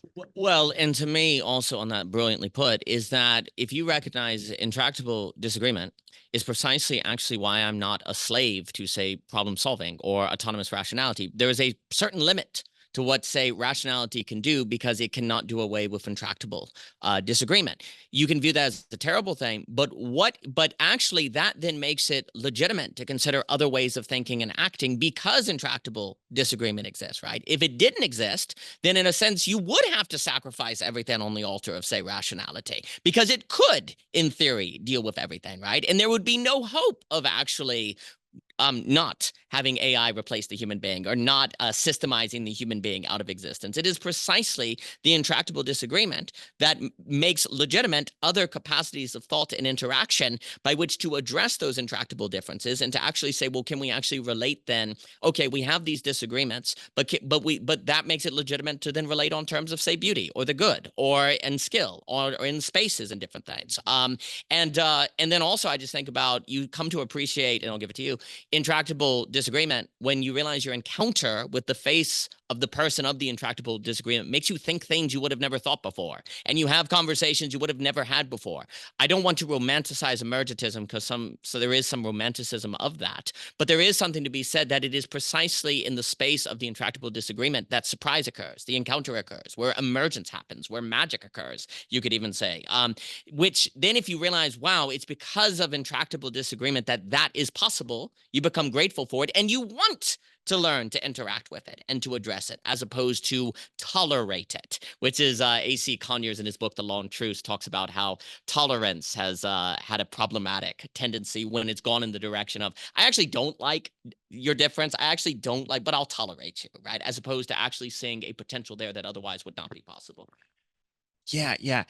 And this is this bit about, hang on, what was it you said before? There was something you said just before that last point. I was talking about the emergence, or where you'd be a slave of rationality if you did. Oh, yes. So the thing that's really horrible about liberalism is that liberalism, on the one hand, insists upon individual sovereignty and therefore implicitly makes a commitment to pluralism, while at the same time insisting on a single technocratic universal rationality. The only way that this can be plausible is to shave off anything that's sufficiently outside of that rationality, to create a situation in which there's an appearance that the individual sovereigns are exercising individual sovereignty, even amidst this technocratic rationality. Yes. The only way to put those things together is to shave off enormous portions of the human, Yes. so that it appears that intractable disagreements never happen, and that whenever any controversial action has to be taken, it's been imposed by an emergency or by an exogenous external event that there's only one rational, correct response to. Yes. And that's the horrifying thing about liberalism. And it does it under the name of pluralism. And it claims a monopoly on pluralism. It claims to be the only ideology which is pluralist, and yet it shaves off continuously enormous portions of human beings. And it claims that it's okay to shave these things off because these things are authoritarian, communist, fascist, belong in the basket of deplorables. It says, and anything else can't be pluralist. Only it can be pluralist. On this note, Jasper asked, is the economy separate from the human, in quotes? And I knew the Nance would go, because it's like, I want you to go on that, because you're just talking about the liberalism doing this thing. And what we're really talking about is an economic form that I think all agree is anti-human, that whenever we talk about the human, we're talking about this thing that is being foreclosed by the economy. But I want you to get your shot here to say whatever you would say on it, because I think maybe you will say it better. I don't know. I don't know. Is the economy human? What did he say? Is the economy separate from the human? Well, what do you mean by separate? What do you mean by human? What do you mean by economy? I think and what do we mean by that as well? I think well, I think it's fair to like ask that question, because we're saying there's like a false dichotomy between the social and the political, right? And you could ask all day, like, what do we mean by the social? What do we mean by the political? But I'm like, okay, if this is like this false dichotomy and we have to be dialectical, what about like the relationship between the human and the economy? No, it's a great question. I was being tongue in cheek, because no, I think it is a great question. I think it's probably a necessary question, and I think just a good faith attempt at an answer would be it's not separate from the human, leaving the human open as the inverse of a black box, where a black box is kind of a magical deus ex machina that kind of just does what it does, and we don't need an accounting for it, and we don't need to interrogate it. So the human would be, I don't know, the inverse of that green box. Yeah, but so to put it in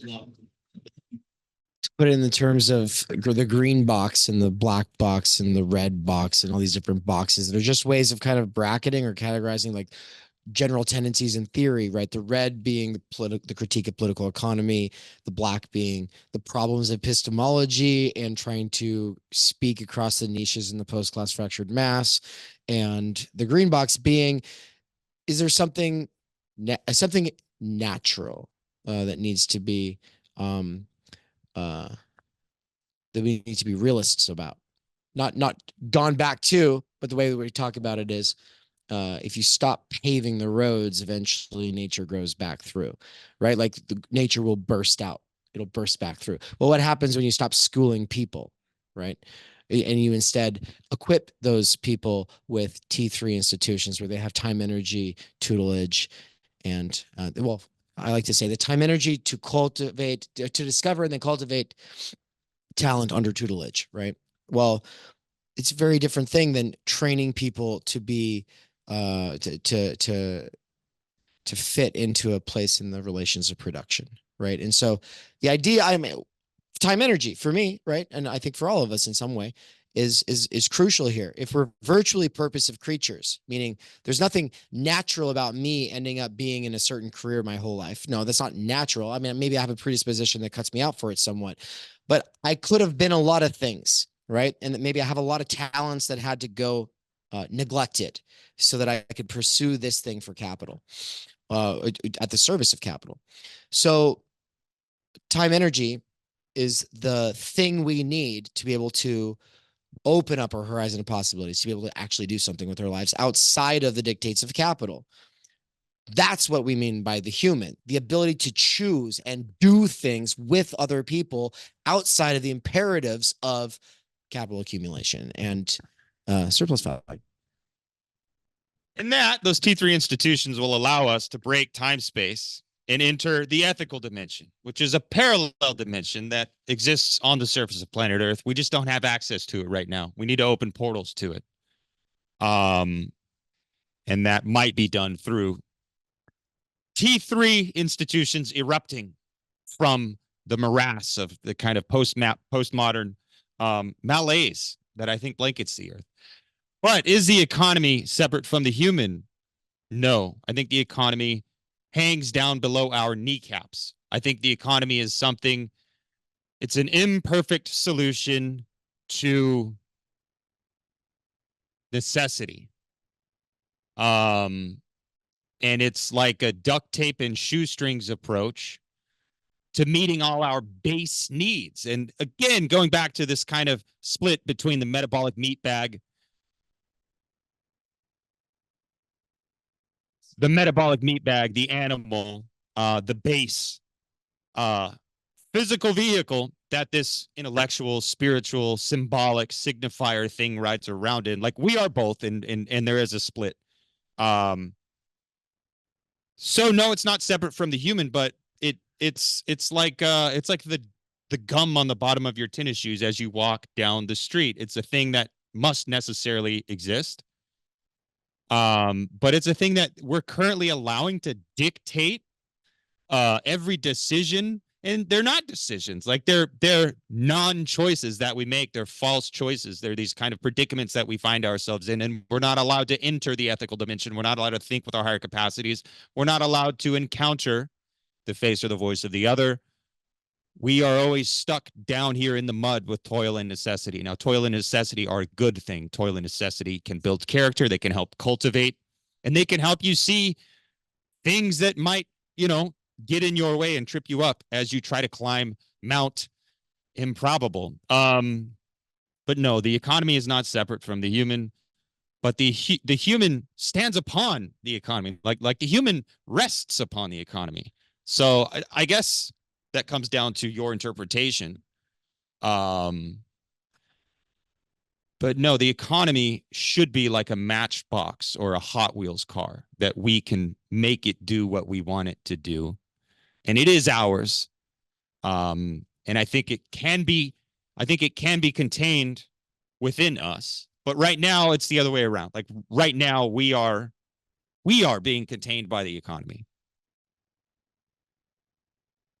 Yeah, I would say that the economy, in ancient Greece is the base for the other activities of the free Greek. So the household creates the conditions which support the further activities. Now, in modernity, we have situations in which people seem to be exercising human capacities through economic activity. And they may be able to do this to a point. We might be able to identify the social or society with the economy to a point, but we can only do this if we exclude the political dimension. And I think that is ultimately what afflicted the moderns. They said, we can find our human in the economy if we understand the economy as the social. And in the course of doing this, they shaved off enormous parts of the human. No, I think it's a tremendous question.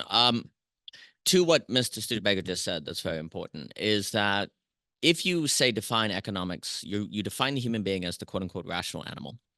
And economics therefore necessarily reflects a rational outcome.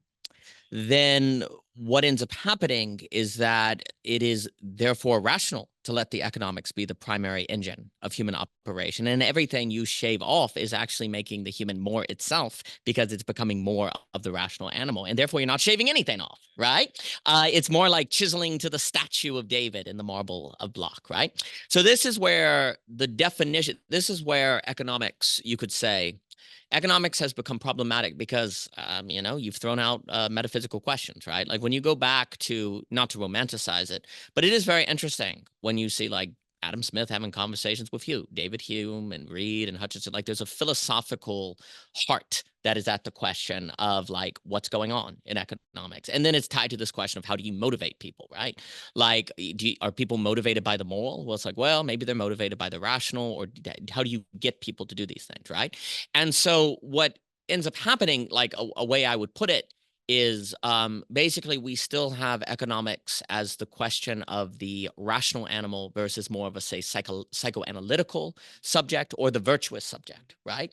And so if you take that seriously, though, then you cannot assume, like if you take seriously something like self-deception, and that rationality, or a Lacan idea that rationality is always drenched in libido, right? Well, then rationality does not necessarily reflect the dispassionate, right? And you cannot assume, therefore, that the outcome of the economy is necessarily the best.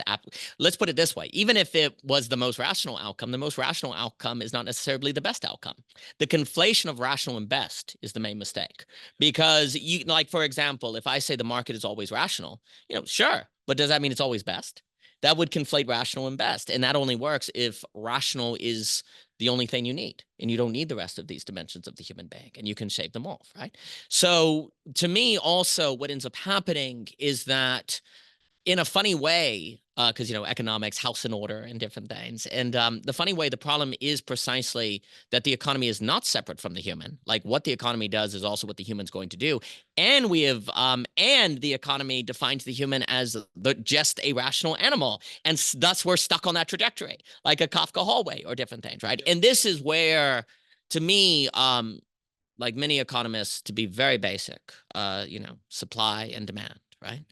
Well, I think it's very important to introduce the third category, supply, demand, and creation, because the supply has to be created. And human beings also have to see themselves as being created by the flows of supply and demand, right? And so creativity is really important. And also, too, like to this question of quote unquote capitalism, like what is the movement of economy from barter, feudal, et cetera, so forth, right? Also, critically, another principle that is certainly emerged in conservative thinking of economics is the assumption that increases of freedom necessarily increase prosperity, right? Like if you increase freedom, you'll increase prosperity, right? So you just need free markets, and that goes together, because if you say if human beings are rational, then if there are irrational outcomes, it must be a result of a lack of freedom by which people could realize the rational, right? So increasing freedom will therefore necessarily increase prosperity.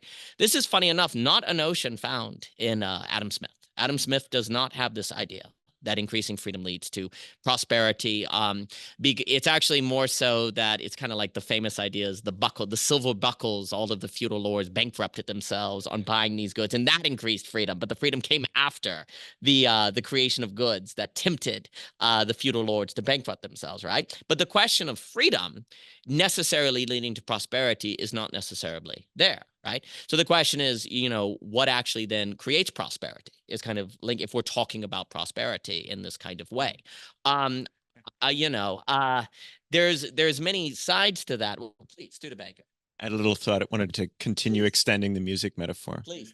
Say that you live in a time period where you make a lot more money if you play in key C than if you play in any other key.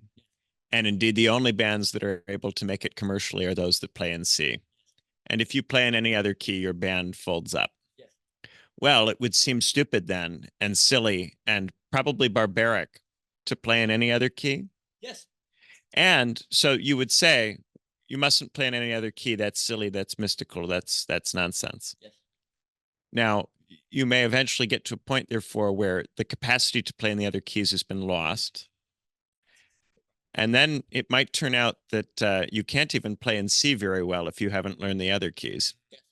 It might be that the other keys have something to do with your ability also to play in C, ultimately. And you may also then find that you come to a stage where C doesn't even make money anymore because people are bored with it.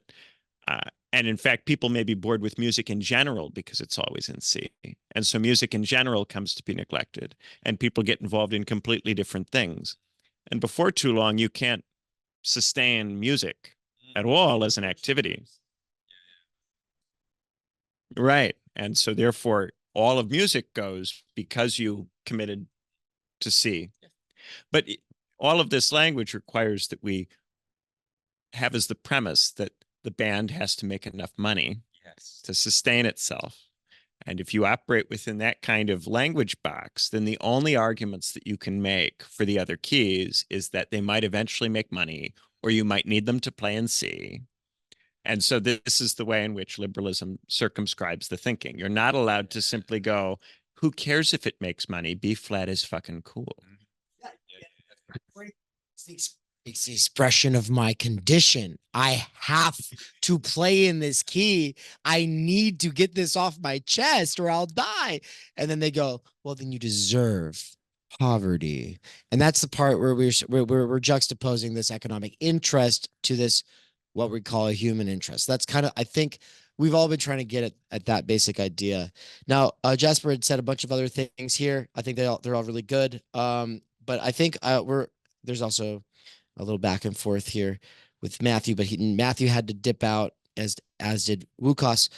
We've got a couple other people here. Shout out to James, Jack, and Galen, as well as Ruiz in the house. Good to see you. Ruiz 2 days in a row. Nice.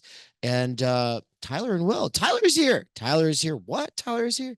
About Žižekians not being able to remain pure, Jasper, just I don't man, whether they're really socialist or not, or Žižekians, that's another thing. And of course, I feel the need to just say something though, because like I've got Žižek right here, and it's like, well, this is Tyler's amazing tribute painting to the Foreword, to Timenergy, and really that's about Žižek's simple point about Byung-Chul Han not thinking about class when he thinks about exhaustion, and he's not thinking about Timenergy.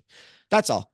That this is ultimately, and then also just the love of the theory scene as Tyler has gotten into it, and a tribute to the lectures that Mikey has given me and therefore everyone else.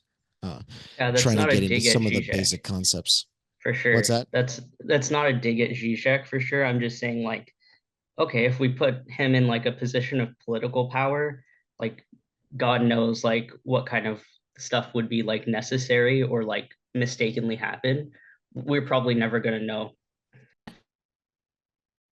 Yeah, he says in that interview from like 12 years ago, it's the famous one where the lady comes into his house and there's a picture of Stalin on the wall and she asks about it, or he stops to explain it, and he says it's a reminder to him every day of what he will become if people give him too much power.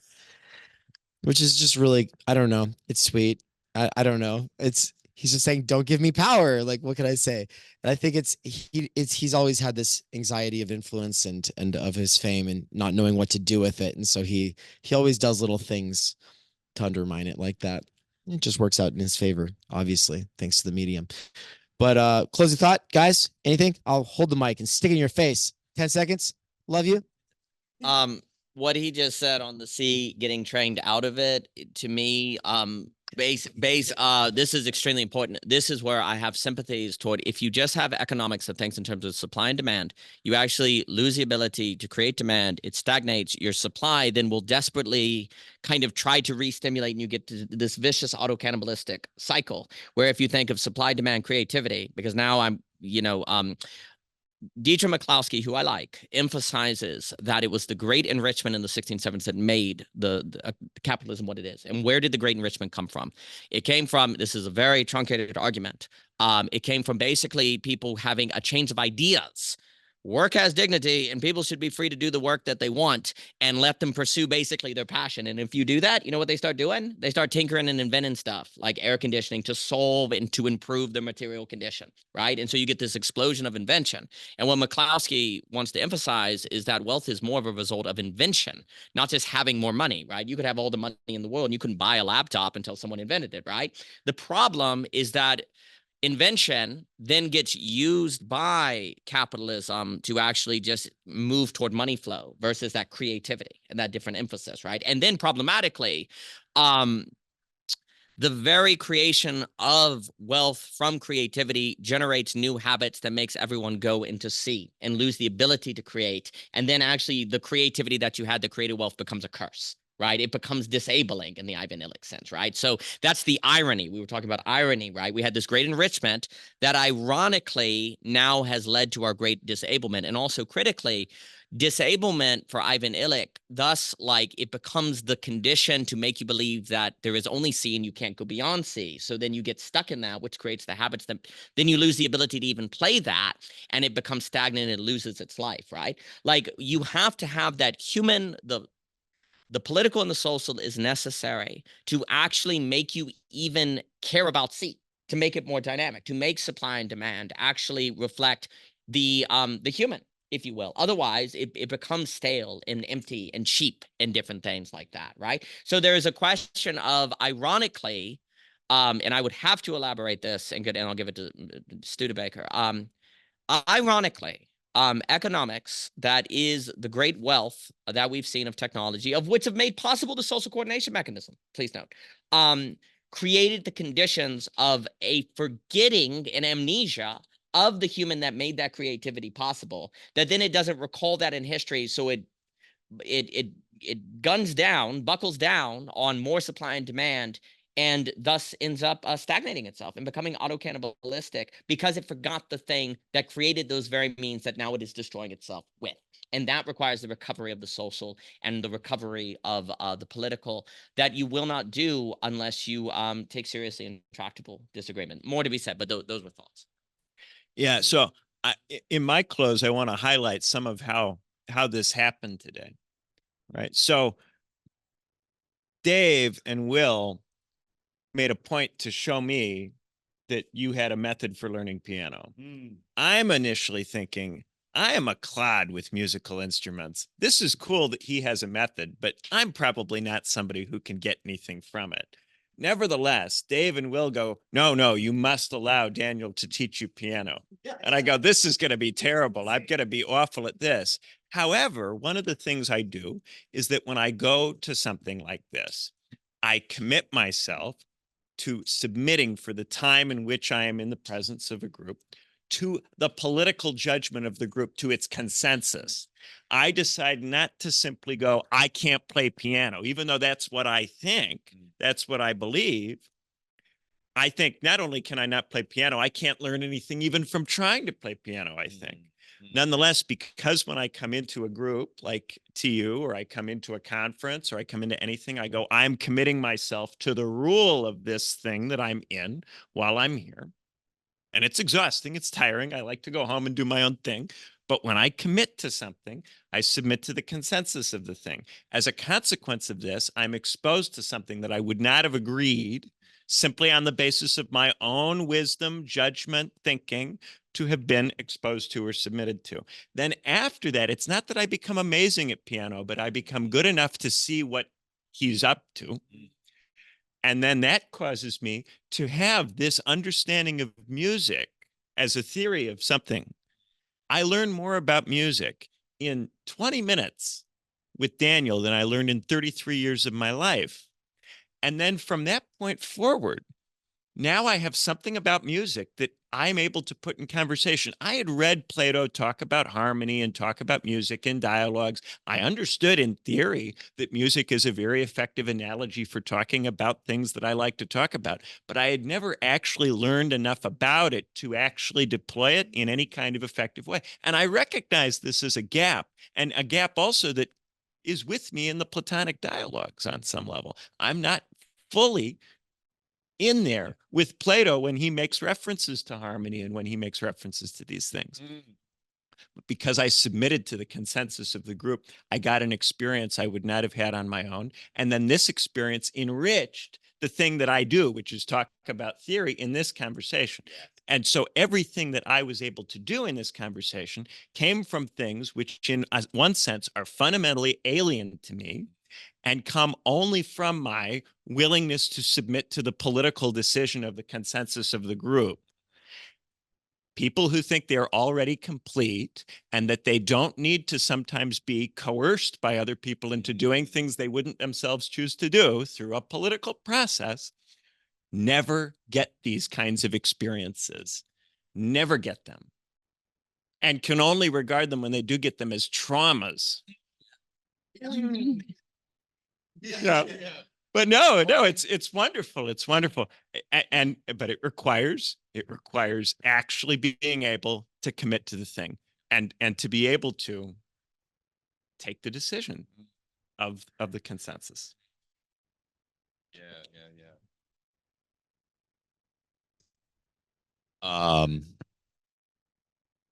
Yeah, man. I don't even know. We are closing. Yeah. We're not. But we're closing out this session. And those of you that are with us now, those of you that are watching in the future, welcome to the party. I don't know.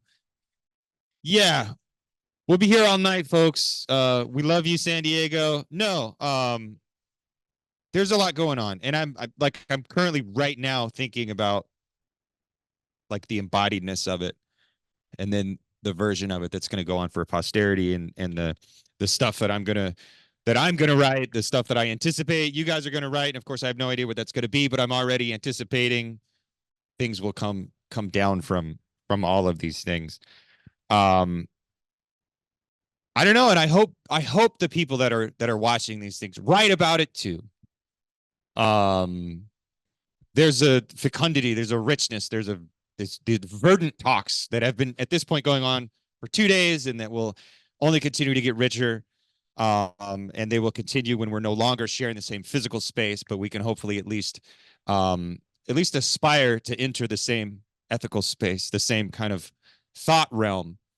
But part of why we're doing this and trying to create our own demand for ourselves and also inspire you to stand on your demands and say, I don't care about the commodity that's available. I care about what exists in my imaginal soul, my spirit. You're craving something. Go out and take it.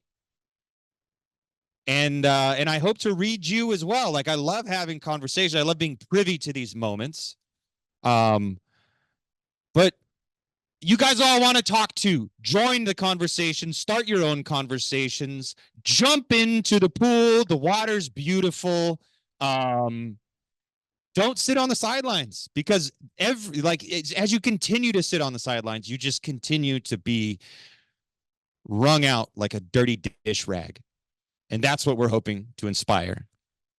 So then on that's perfect segue to exactly what I was going to say, which is I have 2 asks if you're here on the live side, and that is stick around for 3 minutes and talk to the people who are here after we leave, or drop out right now and go write something. If you possibly can, and if you do, shoot it our way, post it on Substack or something like that. Let us know. But the other part of that is stand on dignity, fight for nobility. We love you. All right. Bye, everybody.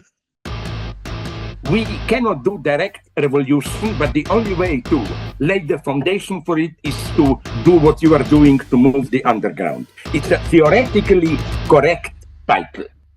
Theory Underground exists to cultivate the conditions necessary for a working-class intellectual renaissance that goes beyond old political categories or other identitarian niches.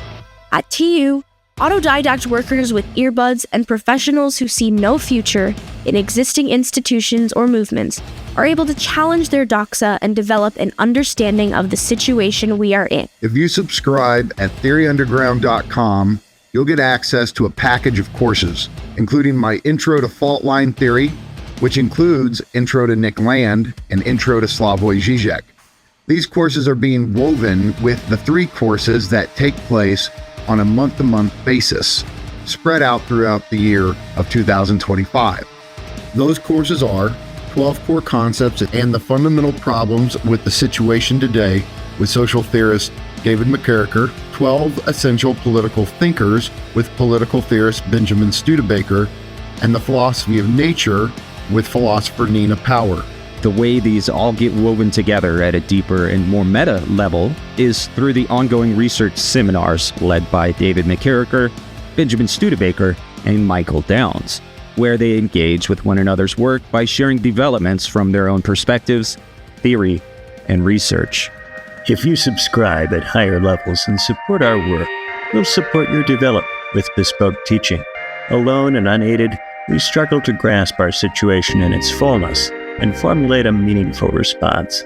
By working together and pooling our energies, we can do better.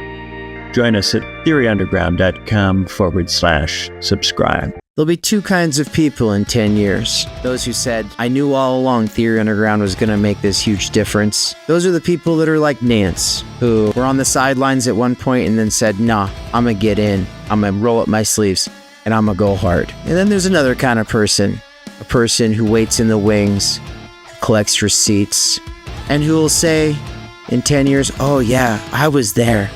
I saw that happen. And then they'll gossip monger. Listen, if you want to get involved, get involved. But if you're going to sit there in the bleachers, well, here's some popcorn. I hope you have fun.